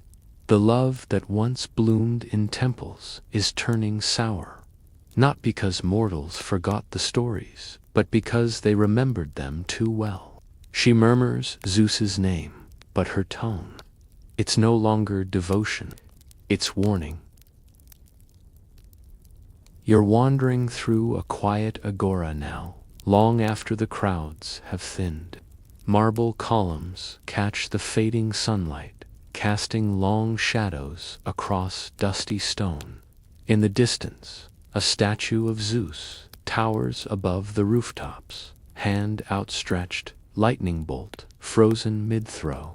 But down higher among the people it's not fear or love you here anymore. It's questions, because something is shifting in the mortal world, and it starts with voices, not divine, human. You find yourself in Athens' golden city of thought, rebellion, and inconvenient philosophers. Socrates is holding court under a fig tree, surrounded by students who lean in like they're hearing the world for the first time. He asks the kinds of questions that make you uncomfortable. What is justice? Would Zeus be righteous if he punished the innocent and rewarded the cruel? Nobody dares answer. You glance up toward Olympus, wondering if Zeus can hear this, if he's listening. You imagine his expression, part thundercloud, part confusion. For the first time in ages, the threat of his lightning doesn't silence the debate, it fuels it. Socrates isn't alone. Across the Mediterranean, thinkers begin dissecting not just nature or mathematics, but the gods themselves. Is Zeus real? If he is, should he be obeyed? That's new. Historians still argue whether this intellectual rebellion was born from enlightenment or disillusionment. Were mortals finally becoming wise, or simply tired of divine contradictions? But now, the crowd isn't gasping at the madness. They're analyzing it, dissecting motives, questioning morality. Even the gods have become case studies. A quirky detail. In some Athenian plays, the gods are deliberately portrayed as foolish, even petty. Zeus is sometimes mocked not out of blasphemy, but as catharsis, laughter as resistance. You wander through a marketplace next, where a potter has painted a scene of Zeus chasing Io across his vase. But the image is exaggerated, cartoonish. So does everyone else. It's not that they've stopped believing. This doesn't sit well on Olympus. You feel it in the tremble beneath the stones. Zeus tightens his grip on storms, sends omens, withholds rain. But every drought brings more questions. Every silence makes the gods feel more absent. And that absence, it's spreading. You meet a playwright named Aristophanes who mocks the gods, openly turning Zeus into a punchline. People laugh, not nervously, boldly. There's power in that laugh, a kind of exorcism. You begin to realize the love-hate story isn't just about actions anymore. And what happens when mortals begin to write their own? Zeus doesn't vanish, but he begins to fade. Not in power, he's still the sky, the thunder, the presence behind every lightning flash, but in relevance. Temples still stand, sacrifices are still made, but the spark is gone, replaced by books, by arguments, by ideas. Listening as a young woman reads aloud her treatise on the nature of justice, quoting not Zeus, but reason, logic, human conscience. She doesn't flinch when thunder rolls in the distance, and that's when you know Zeus hasn't lost control. He's losing interest, because gods crave worship, not just belief, but awe, trembling, surrender. And now, mortals are building worlds in their own minds, stories that don't begin with gods, laws not etched by divine hands. The world has changed. And Zeus, he's still watching. But for the first time in history, it feels like he's the one on trial. You find yourself beneath an overcast sky now, walking the winding path up Mount Lycaena, place older than stories, older than even Zeus himself, if whispers are to be believed. The air here feels different, charged, but not with hope or reverence, with fear, because this is the mountain where people once gathered to perform sacrifices, not just of animals, but perhaps something darker. You step carefully over loose stones, past crumbled altars, where myths claimed that once a king named Lycaon dared to mock Zeus and was turned into a wolf. You've heard the story before, maybe a dozen times, in a dozen variations, but here on this mountain it breathes. Lycaon, ruler of Arcadia, invited Zeus to dinner, but not out of respect. No, this feast was a test. According to some tellings, Lycaon tried to trick Zeus into eating human flesh, maybe a child, maybe a prisoner, maybe his own son. The details twist and blur, but the result? Zeus loses what little chill he has left. In a flash of rage, he burns the house to the ground, slaughters Lycaon's 50 sons, and turns the king into a beast, fur, fangs, hunger. You sit on a flat stone at the summit now, watching mist curl around your ankles. The wind howls through the pines like a warning, and you wonder, who's the real monster here? Historians still argue whether this tale is a symbolic condemnation of cannibalism, a coded memory of prehistoric rituals, or just another divine flex. But like this mountain remains linked to the oldest cult of Zeus in Greece. Long before he was the polished Olympian king, Zeus was worshipped here as Zeus Lycaonus. He wasn't gentle. He wasn't even just, he was primordial, wild, feared more than loved. Some say the sacrifices here were so extreme, even the later Greeks flinched. A quirky tidbit. Ancient accounts mention that during the festival of Lycaea, a man who tasted human flesh among the sacrificial offerings would supposedly turn into a wolf for 9 years. If he avoided human meat during that time, he could return to human form. Sound familiar? It should. It's one of the earliest roots of werewolf mythology, courtesy of Zeus. You walk back down the mountain now, chilled despite the warmth of summer. The people at the base greet you with eyes that avoid the summit. They still worship Zeus here, but not like the Athenians, not with reason or rhetoric, with dread. You see no statues, no hymns, just offerings left in the forest, half hidden, quiet deals made in the dark. And this is the contradiction you can't ignore. Zeus is everywhere. Cities, mountains, temples, plays, jokes, prayers. But no matter how much humanity grows, how wise they become, how rebellious or logical or enlightened, there's still this trembling space in the collective soul, a place that fears the sky. You return to Olympus, where Zeus sits brooding in clouds. He remembers Lycaon.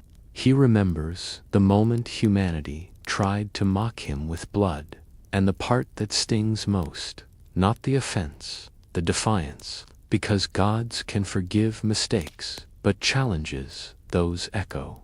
You look into his face, not the regal, golden statue version, but the raw, ancient version. The one from before temples, the one from storm and shadow. And you understand, Zeus is not just a god of law, or thunder, or order. He is the reflection of what mortals fear becoming. And perhaps that's why they both love and hate him, because he is their power, magnified, their rage unbound, their worst instincts given lightning and wings. You step back into the world, the wind still stirring. You see people lighting candles in homes, teaching their children to be good just in case. Because even now, in the age of philosophy and democracy, of laws and ethics and choice, there's still a mountain and a story and a sky that remembers everything. You're standing in a temple courtyard now, where the olive trees grow in neat rows, and everything smells of incense, honey, and old stone. The columns are tall and proud, etched with scenes of gods and mortals, victories and punishments, but the faces carved into the marble. They're not smiling, they're watching. You walk past the torchlight, deeper into the heart of the temple, and come face to face with something unusual. A courtroom, not one of mortal design. This is the Areopagus, Athens' sacred hill of judgment. But tonight, it hosts something older than democracy, a divine trial. The air hums with quiet intensity. You take your seat among a crowd of gods and mortals alike. The sky above you is starless, because tonight, Zeus himself is not the judge. He's the witness. The trial is for Orestes, a mortal prince who committed one of the gravest sins in the Greek world. He killed his own mother. His justification, she killed his father. The family tree here is less a tree and more a bonfire of revenge and cursed blood. But the twist, he was told to do it by Apollo. And now, the Furies, relentless agents of ancient justice, want Orestes' soul. You glance toward Zeus. He's present, looming in celestial silence, but it's Athena who presides. And as the trial unfolds, something subtle but seismic begins to shift. For the first time, reason is placed on equal footing with divine vengeance. Athena hears both sides. The Furies rage and snarl, demanding blood.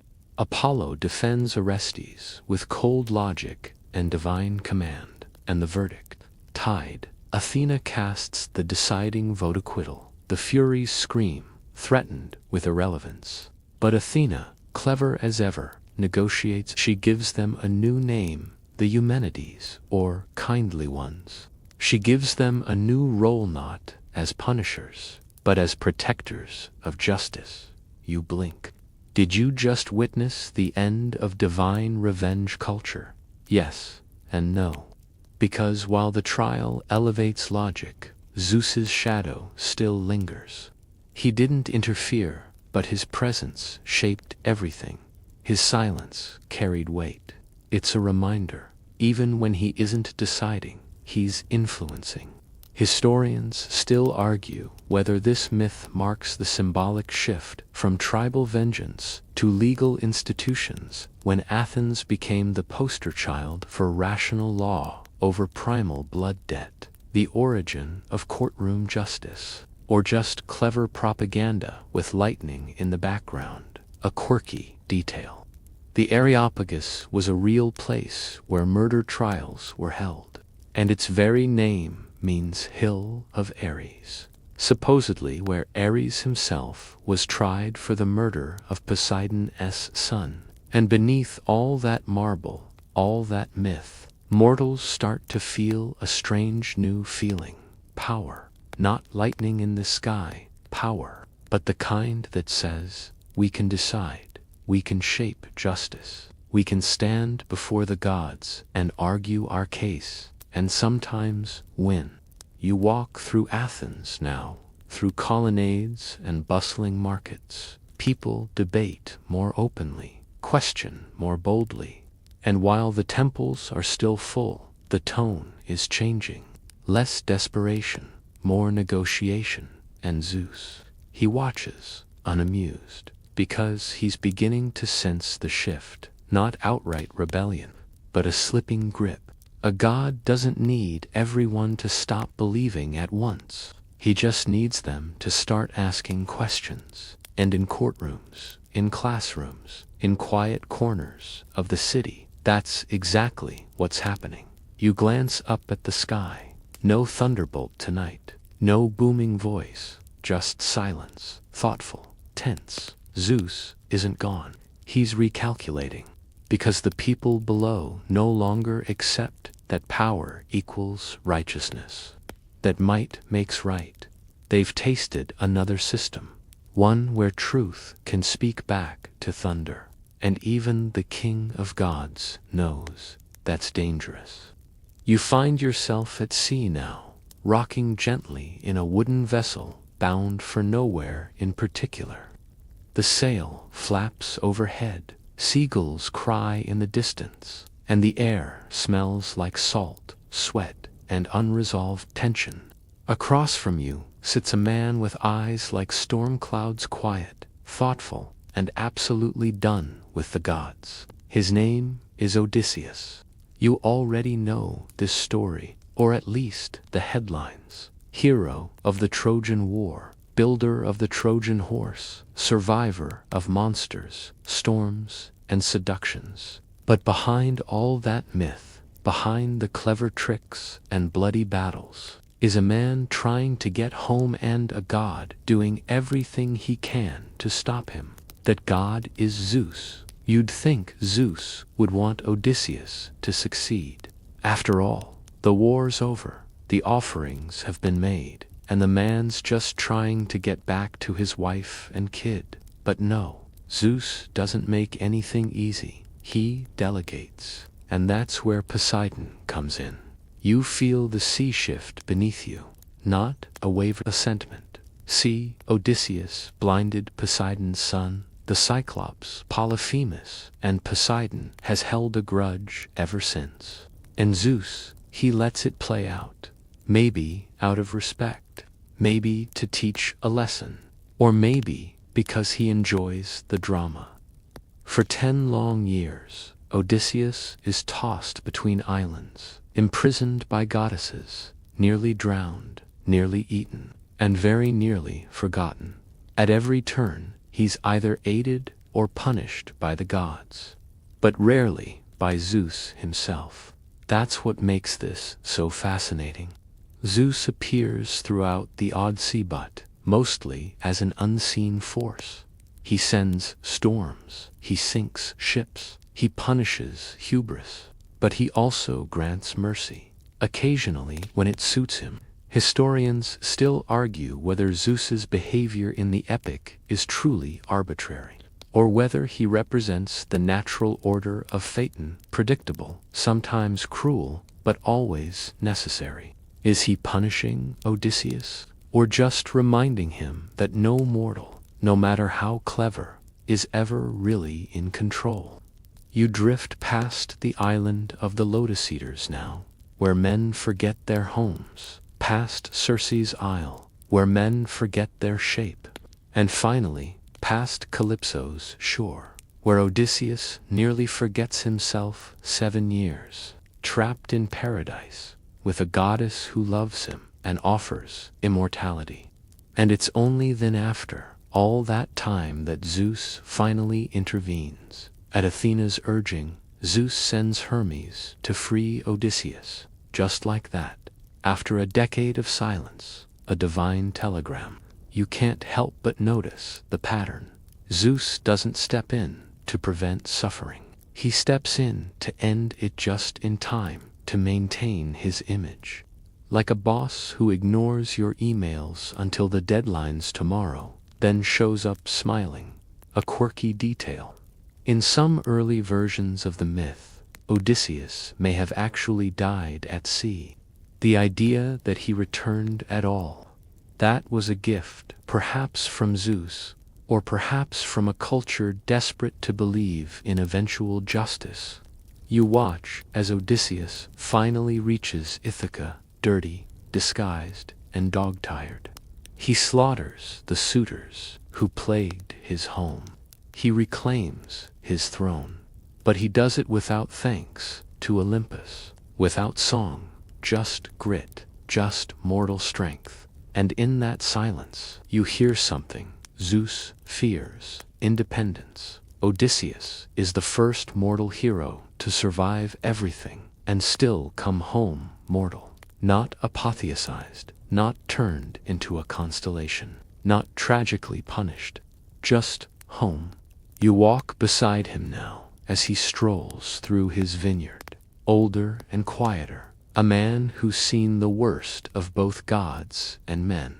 And when a neighbor mentions Zeus, Odysseus doesn't bow. He just nods, because he's lived the truth no temple dares carve into stone.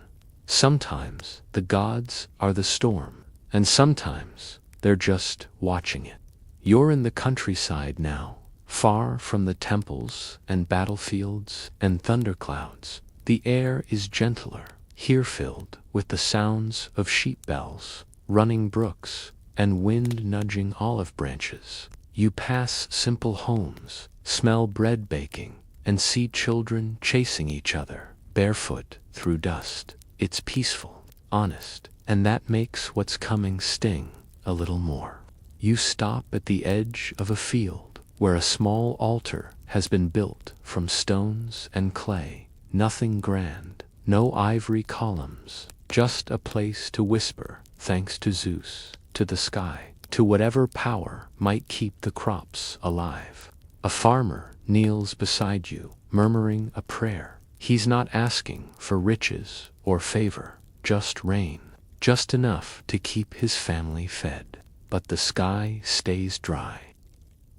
You stay with him over days. You watch him tend the vines, patch the roof, nurse a sick lamb. Every night he returns to the altar, his voice quieter each time. You can feel the weight of his hope thinning. His prayer is not dramatic, it's tired. And this is where Zeus starts to fade, not with fury, but with neglect. Because here's the secret no myth wants to admit. The gods always listen, and sometimes mortals notice. You see, the love-hate story between Zeus and humanity isn't always explosive. Sometimes it's slow erosion. 1,000 unanswered prayers, a dozen small betrayals, the creeping realization that the king of Olympus may not care about the ordinary. And in these quiet spaces, another shift begins. You walk into a village festival next, expecting a statue of Zeus at the center. Instead, it's Dionysus. The wine flows, music pulses, and laughter rolls through the fields like thunder never could. The people don't toast to the sky, they toast to each other. Historians still argue whether this movement from Olympian fear to rustic joy was rebellion or evolution. But what's certain is this: in these villages, Zeus is no longer the centerpiece. He's a name on the wind, revered in theory, ignored in practice, a quirky detail. In some rural cults, worship shifted to household godstiny deities of hearth and home, whose power was local and intimate. People began lighting candles for Hestia, not Zeus, not because she was stronger, but because she stayed. You stop beside a woman drawing water from a well. She doesn't mention Zeus when her child falls ill. She doesn't curse him either. She just tightens her shawl, says a quiet prayer to someone else, and carries on. You realize then, indifference is more dangerous than hatred, because hatred still means someone matters. And Zeus, he's beginning to feel irrelevant. You return to Olympus briefly. Everything is polished, golden, eternal, but sterile. You wander through empty halls where no footsteps echo, where gods recline, unneeded. Zeus sits on his throne, watching the horizon, not with pride, but with something more like confusion. He doesn't understand why fewer people call his name. He hasn't changed. they have. You sit beside him, invisible, as he listens for prayers that no longer come. And you think, this is the price of distance, of power held too high, too long. Mortals still honor his name, but they no longer feel his presence. And without presence, power is just noise. You descend again, back into the fields, where a girl strings flowers into a garland, humming a song older than her village. She places it not on an altar, but on her grandmother's grave. She whispers something not to Zeus, but to memory and the sky. It stays quiet. You're standing now at the foot of a colossal statue, its robes carved with meticulous detail, its gaze cold and commanding, eyes forever fixed on something far beyond mortal reach. This is Zeus Olympios, sculpted by Phidias, seated on a golden throne inside his grand temple at Olympia. His figure towers over worshippers like a mountain draped in divinity. Ivory skin, golden robe, a scepter in one hand, Nikitha, goddess of victory, in the other. And yet, despite the grandeur, despite the awe, something feels brittle, like a mask. You join a line of pilgrims, dusty and wide-eyed, offering oil, coins, small tokens of reverence. Some kneel, some cry, a few stare, uncertain. Because behind the gold leaf and the shining eyes, the questions still whisper. Does he listen? Does he still care? You look closer and realize this statue is a mirror, not of Zeus himself, but of how mortals wish him to be. Calm, powerful, merciful, not the stormbringer who shattered cities or seduced queens, but a patriarchal ideal, stern, majestic, unreachable, a curated god. The Greeks are polishing his image now, literally and figuratively, chiseling away the contradictions, smoothing over the scandals. They paint him in reason, carve him into marble, set him on thrones, but the wild god, the wolf god, the woman chaser, the vengeful cloud rider, he's edited out. This is what civilizations do when they're tired of chaos. They mythologize their myths. Historians still argue whether the Temple of Zeus at Olympia was a political project as much as a religious one, a show of order, power, and national pride wrapped in divine skin. The idea wasn't just to worship, it was to impress, and it worked. For a while, you wander past rows of athletes training for the Olympic Games dedicated to Zeus. They run, leap, wrestle, and offer thanks not for victory, but for strength. The idea of Zeus has become more than a god. It's become a standard, something to live up to or pretend to. But the personal relationship that's gone cold, a quirky detail. The original statue of Zeus Olympios, one of the 7 wonders of the ancient world, was later moved to Constantinople. It was eventually destroyed, either in a fire or through neglect. No one knows for sure, but what's left is fragments, descriptions, echoes. You sit in the temple as twilight filters through high windows. You watch a priest sweep the marble floor beneath the feet of a god who no longer speaks. His eyes glance upward now, and then not in awe, but in habit. And then something strange happens. A boy runs into the temple, barefoot and laughing. He has no offering, no prayer, just a carved toy eagle clutched in his hand. He holds it up toward the statue, grinning as if to say, I made one too. You smile, because that small moment is more honest than any sacrifice. Zeus has become less a force of nature and more a myth of order, a cultural symbol, a teaching tool. He is held up in schools and theaters, studied in philosophy, debated in councils, but he's not feared, and the gods, they feel that. You return to Olympus briefly, where the throne room is immaculate, but quieter than ever. Zeus leans on his armrest, brows furrowed not in anger, but in uncertainty.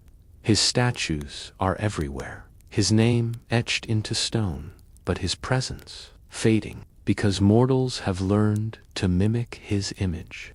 They've taken the thunder and made it metaphor. They've caged the divine in columns and temples and marble. Zeus is immortal, but he is no longer alive in the same way, and he knows it. You walk through the streets of Rome, now bustling, booming, brilliant Rome where gods wear new names and old myths are given new uniforms. The empire stretches from desert to sea, and at its center stands a pantheon of imported, rebranded, politicized divinity. And sitting right at the top beneath a Roman sky is not Zeus, but Jupiter. You pause. It's the same god, and yet not. Jupiter Optimus Maximus, the best and greatest. That's what they call him here. The Romans adopt Zeus like a new citizen, dress him in togas, hand him the laws, and call him their own. His temple on Capitoline Hill gleams with gold. Sacrifices are made with military precision, and unlike in Greece, where worship is messy, mythic, even theatrical, here in Rome it's efficient, controlled. Zeus has become a bureaucrat. You wander through the Senate and overhear his name invoked not with awe, but as justification. By Jupiter, let it be done. He's the divine rubber stamp, the celestial sponsor of emperors, of laws, of conquest. Historians still argue whether the Romanization of Zeus into Jupiter strengthened his image or sterilized it. Did he evolve, or was he co-opted? You lean toward the latter. Because here in Rome, power is the currency of heaven. Jupiter is fused with the state. Emperors claim to descend from him. Victories are dedicated to him. His name is engraved on arches and coins, but the man in the temple, he's a statue like any other, big, impressive, silent. You meet a priest at his temple who performs the rites with a tone more like a functionary than a devotee.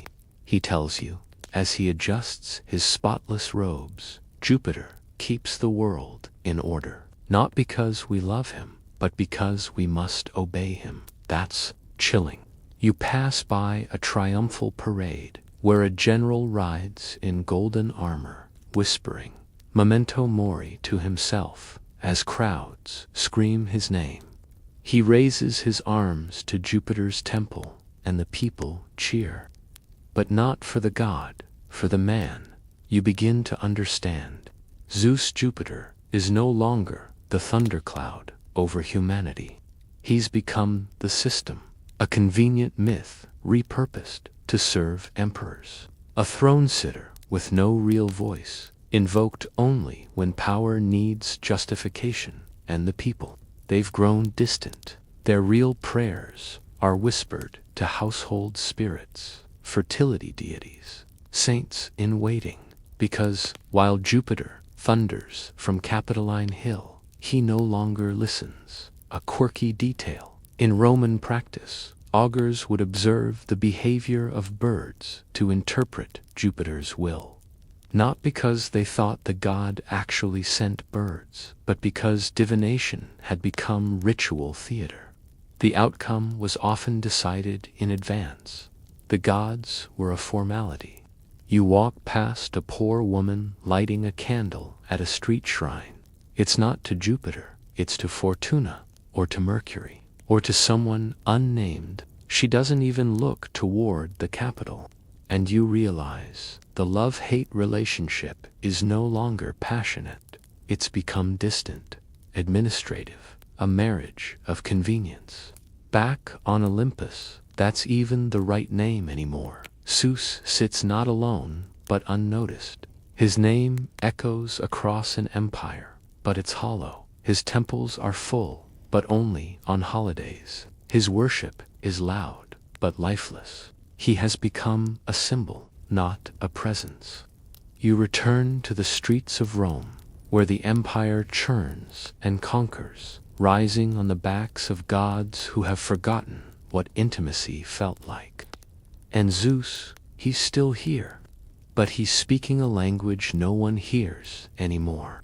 You step into a quiet, candlelit room, no marble columns, no eagle statues, no grand altars, just shadows on stone walls and a circle of people sitting close, whispering prayers in a language that feels soft and strange. A Symbol, fish-etched in chalk near the doorway. You've just entered a catacomb beneath Rome, and the air is heavy, not with incense, but anticipation. This is where the gods begin to vanish, not with lightning, not with battles, but with stories. And not Zeus's stories, those are fading. These are different, humble, human stories of mercy, of sacrifice, of a god who dies instead of killing. Stories that travel by foot and whisper, not by temple and thunder. You sit down among them.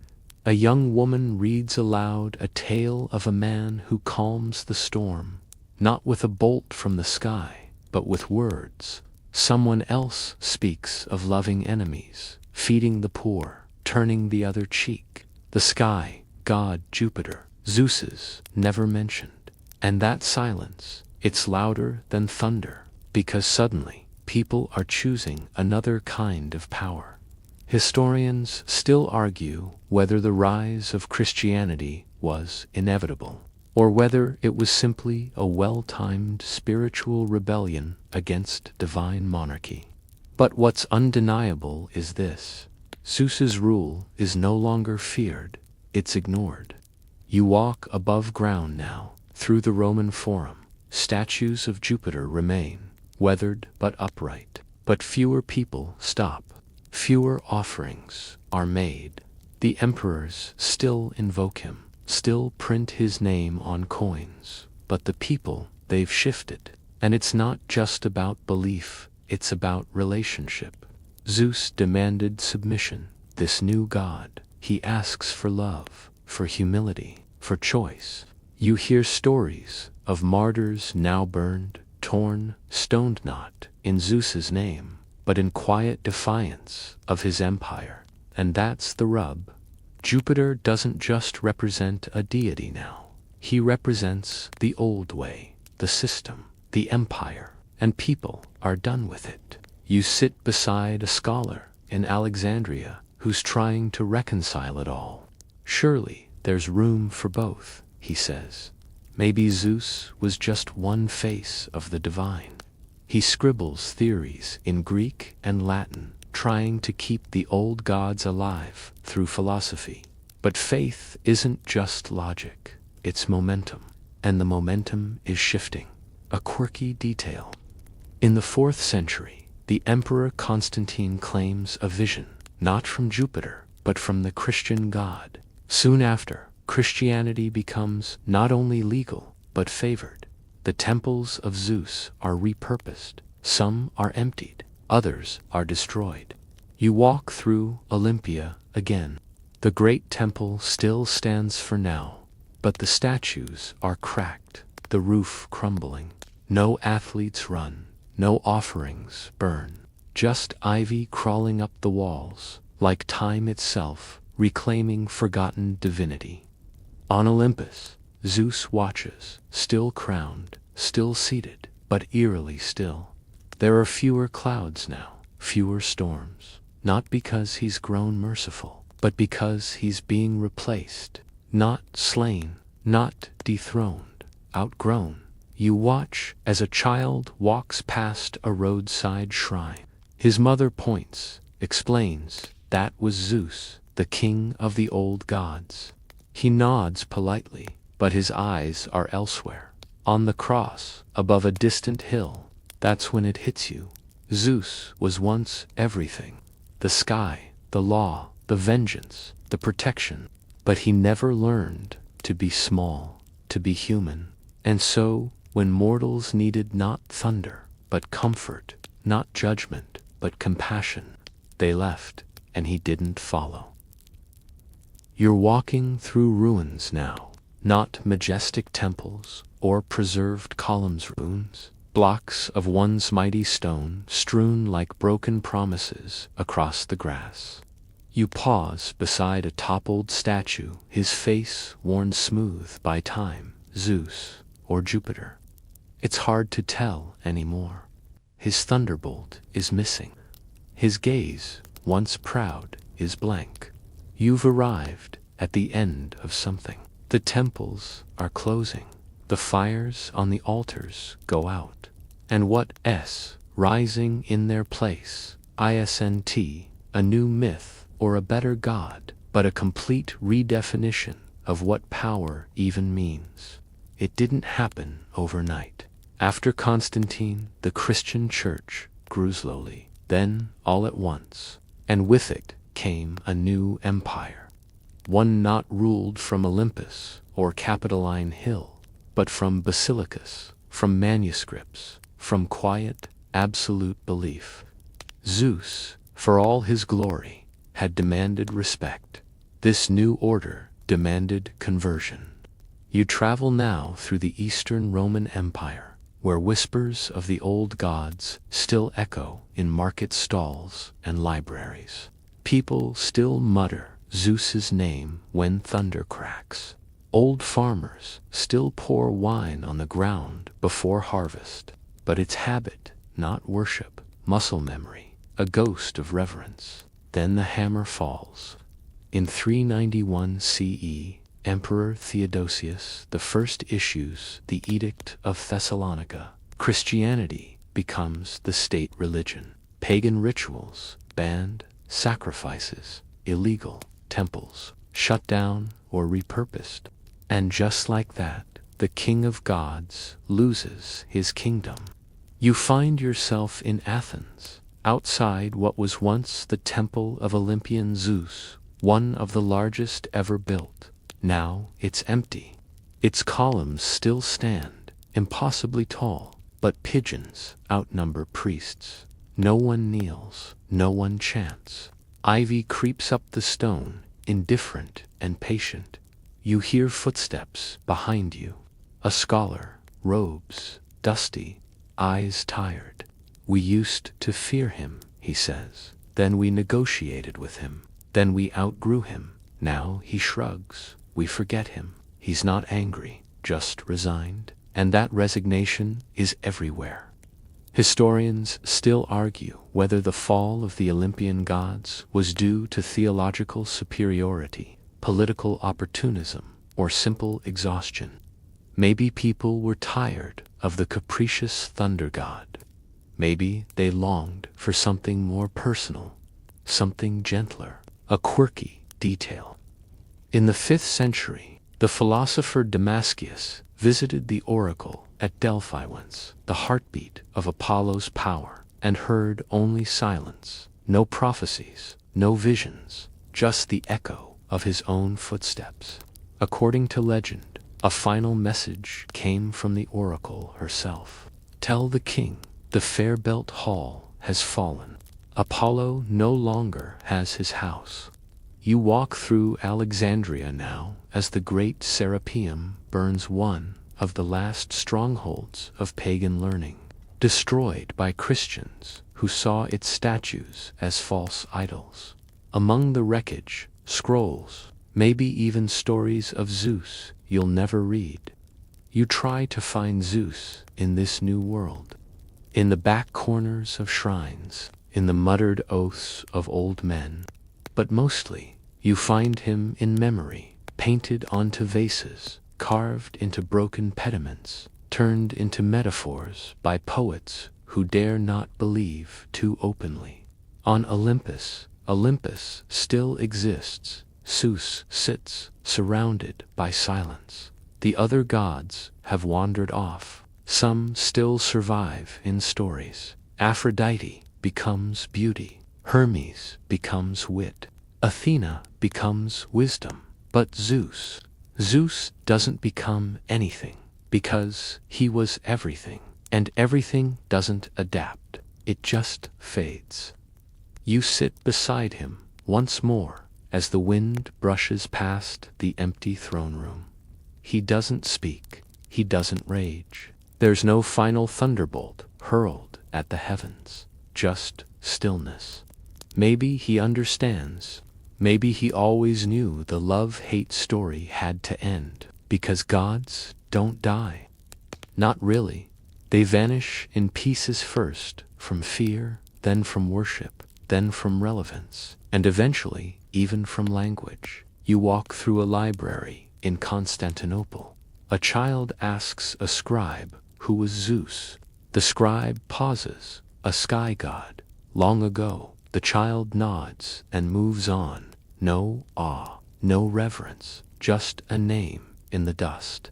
And yet, somewhere, lightning still strikes. But no one blames Zeus anymore. You're standing now in the soft light of a Renaissance workshop's sun filtering through stained glass, dust glittering in the air.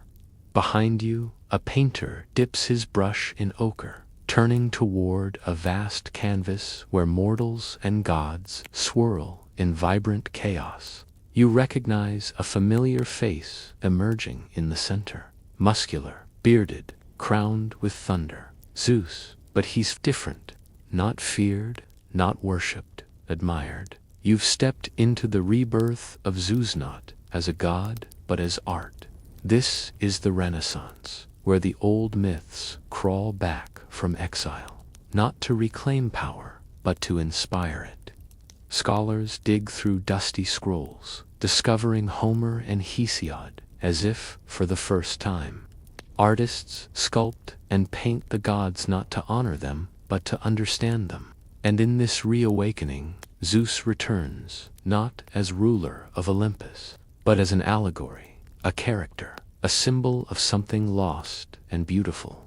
You watch as Michelangelo sketches a thunderbolt, then tosses it aside for a crucifix. The two ideas coexist now.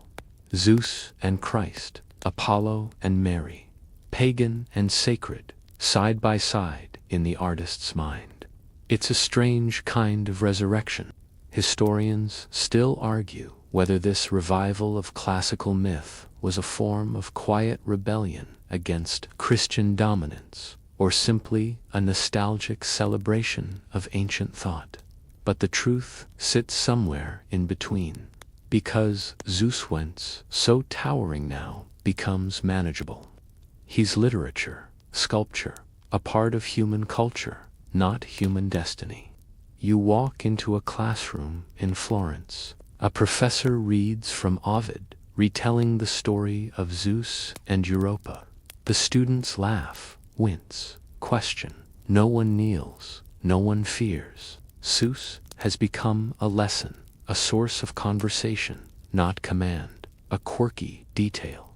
Botticelli's Birth of Venus may depict Aphrodite, but the wind gods pushing her forward. Those are Zephyros and Aura siblings, born of the same divine chaos that Zeus once ruled.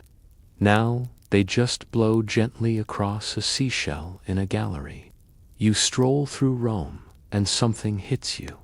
The temples still stand. Many have been converted to churches, but others, they're tourist attractions, souvenirs, the bones of a religion long gone. And yet Zeus persists, not in prayers, but in postcards. He watches from paintings, from friezes, from textbooks. Students copy his image in charcoal. Playwrights twist his tales into satire or tragedy. Philosophers dissect his motives. And through it all, he remains strangely quiet. Because even in this new life, this afterlife of culture, Zeus has lost something essential. Mystery. People know too much now. The myths have been catalogued, labeled, debated. There are no more oracles, no more omens in the sky. The thunder is just weather. But somehow, this makes him safer, palatable, a canvas onto which each age can project its own meaning. You find yourself in a printing press next, watching as books roll off in dozens editions of the Iliad, Theogony, The old stories have become words, ink, paper. A god who once hurled storms now travels by footnote, and still he fascinates, because Zeus is more than a character. He is the human compulsion to explain the sky, to name the storm, to make sense of injustice and desire and fate. You sit beside a poet, quill in hand. He rewrites the myth of Semele, turning it into a metaphor for passion that burns too brightly. In his version, Zeus doesn't destroy. He teaches, he weeps. It's revisionist, it's beautiful. It's not true, but it's how stories survive. You visit a theater in London, now Shakespeare's time. The gods are being evoked again, this time as metaphor. By Jove, an actor cries, and the crowd chuckles. The name is a punchline now, not a plea. You listen to a line from King Lear. You gods, give me that patience I need.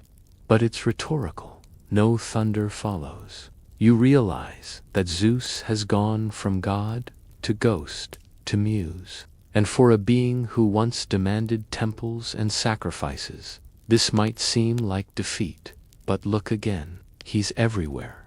On ceilings, in poems, in minds, not feared, not loved, but remembered. You're standing in a museum, now climate-controlled, silent, except for the shuffling of feet and the hum of air vents. Before you rises a statue of Zeus, 10 feet tall, perfectly lit from below. He's caught mid-motion, one arm raised, as if about to hurl a thunderbolt that never arrives. A plaque beside him reads, Zeus, King of the Olympians, marble, 5th century BCE, artist unknown. You lean in and realize this isn't a temple anymore. This is memory, placed behind glass. You scan the room. School children scribble notes. Tourists take selfies. Known for punishing hubris and seducing mortals. The group moves on before the next god, but you stay, because here Zeus doesn't rule. He is interpreted. This is modernity, where gods are subjects of study, not devotion. Zeus is now the topic of podcasts, lectures, dinner party debates. His infidelities spark feminist critiques. His thunderbolts become metaphors for climate psychology. He lives not in the sky, but in the realm of ideas. Historians still argue whether this transformation is a death or a rebirth, whether a god that no longer receives offerings can still be called divine. But the answer doesn't seem to matter, because you're seeing it in real time. You step outside and into a university lecture hall. A professor draws diagrams on a whiteboard. Zeus as patriarchal authority figure. Students raise hands, debate ethics, psychology, legacy. One of them shrugs. He's basically just the ancient version of corporate control. No thunderbolt arrives to correct her, because now mortals own the myth. You walk past a theater rehearsal, a modern retelling of Prometheus, Bound. The director shouts, more rage. You just stole fire from a tyrant. The actor playing Zeus wears a blazer, not a toga. He's the system again, the state, the father who doesn't listen, the boss who takes credit for your work. And in this retelling, the audience roots for Prometheus. You stroll through Times Square, next screens flashing, noise rising, and spot a billboard for a new streaming series. Gods Among Us. Zeus is front and center, chiseled, brooding, surrounded by lightning effects and moody CGI clouds. Episode 1 drops Friday. He's cool now, marketable, dramatic, but fiction. You realize this is his latest form, entertainment. Zeus sells, not salvation, not judgment storylines. You pass a bookstore. He's on the cover of 3 novels. In one, he's a misunderstood anti-hero. In another, he's the villain. In the third, he's a sidekick to a teenage witch. You can't help but smirk. A quirky detail. In 2010, a minor asteroid was named 5731 Zeus. So even in space, long after his thunder stopped rolling, someone still carved his name into the stars. But here's the strangest thing. Because Zeus is too deeply woven into the human imagination to truly vanish. Every time a character defies fate, every time a leader grows drunk on power, every time a storm rolls in, and you mutter something under your breath about the heavens he's still lurking, you return to the museum just as a child stands before the statue again. He squints up at Zeus, then tugs his parent's sleeve. Was he real? The parent hesitates. Maybe. A long time ago. That's all the child needs. Because belief doesn't require thunder, just wonder. You linger in the museum's final room. Frayed frescoes, fragments of temple inscriptions, a broken thunderbolt carved into bronze. And as the lights dim for the evening, a hush falls over everything. And in that hush, you sense something odd. Not a voice, not a vision, just a presence, stillness with weight. You close your eyes and wonder if maybe, just maybe, Zeus knew this was always where it would lead. Not immortality through prayer, but through imprint, through story, through the enduring echo of fear, power, love, defiance. You step outside into the modern world, where neon lights shimmer and satellites glide overhead, and somewhere high above, thunder rolls just faintly. No one looks up, but you do, just in case. You're walking now through the last threshold, not into a temple, not into a battlefield, not even into a museum, just into the soft, fading dusk of the present moment. The air is still, the kind of stillness that comes not before a storm, but after centuries of silence. Zeus is no longer above you. He's not below either. He's all around, but only as echoes. You reach a library, old and quiet. The walls smell of paper and dust. You run your fingers along the spines. Mythology, comparative religion, Greek tragedy, Carl Jung, Zeus lives in these pages now, not as thunder incarnate, but as symbol, as archetype, as the god who once sat atop Olympus, and now lounges quietly in the back of your mind. This is his final transformation. He has been feared, worshipped, obeyed, ignored, repackaged, and finally understood. You can't unknow him now. He's a permanent fixture in the blueprints of your imagination. Every time you say, "The gods are cruel," you're quoting Zeus without knowing. Every time you feel justice strike like lightning or long for it too, his name stirs behind the thought. But here's the twist. The love-hate story didn't end with humans leaving Zeus. It ended when Zeus became human, when his flaws, his jealousy, his vanity, his tempests of emotion became recognizable, mortal even. No longer the sky itself, but something inside you, a flash of anger, a hunger for control, a need to be seen, obeyed, adored. You realize, we didn't destroy the gods, we absorbed them. Zeus has become shorthand for power with consequences. For the boss you admire and fear. For the father who looms large and speaks in thunder. For the part of you that wants to command the sky but knows you can't. Historians still debate, if there ever was a single point when belief in Zeus truly ended. But more often, it didn't end, it drifted.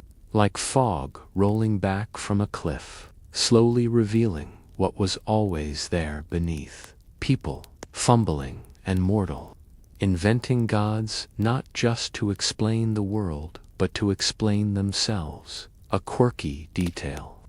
In modern psychological terms, Zeus appears in personality typologies as the ruler archetype. High standards, high control, high volatility. Your therapist probably wouldn't recommend a thunderbolt, but they'd certainly recognize the pattern. So now, you walk into the world, not beneath a sky ruled by Zeus, but with Zeus inside you.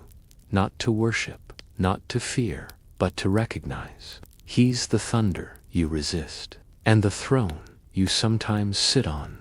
And as you step into the street, hear that distant rumble, and glance upward, not in prayer, but in memory. You know, he's still with us, not as God, as story, as consequence, as warning, as whisper, as the reason we once looked at the sky and believed that someone had to be in charge, and the reason we later learned sometimes there's not. And now, as we bring this long, winding journey to its close, take a moment to breathe. Let the thunder fade. Let Olympus shrink to the size of memory. You've walked through storms and temples, through empires and ruins, through myth and meaning. Let it all soften now. Let the roaring of battle quiet into the rhythm of waves lapping on the shore of a forgotten island. Let the statues crumble into smooth marble dust beneath your fingertips. Let the lightning become nothing more than light behind your closed eyes. No need to hold on to the gods anymore. They've had their time. Their stories have shaped you, echoed through the pages you read, the phrases you speak, the symbols that surround you. And yet, they are stories. Nothing more, nothing less. And that's enough. Zeus may not rule the sky anymore, but he lingers in poetry, in movies, in thunderous metaphors we use without thinking. In moments where justice crashes down, or fails to, he's a relic, a warning, a mirror. You can set him down now. Let your body relax into the bed beneath you. Unclench your jaw. Let your fingers go soft. You're safe. The gods aren't watching anymore. The sky no longer belongs to Olympus. It belongs to no one, to everyone, to you. Feel the hush of history wrap itself around you like a blanket. Everything's quiet now, even the storm. And if you dream tonight of clouds glowing with silver, or a man with a beard holding the sky on his shoulders, smile at him. You know who he is, but he doesn't rule you anymore. He's just passing through. Good night. End of script. Sweet dreams.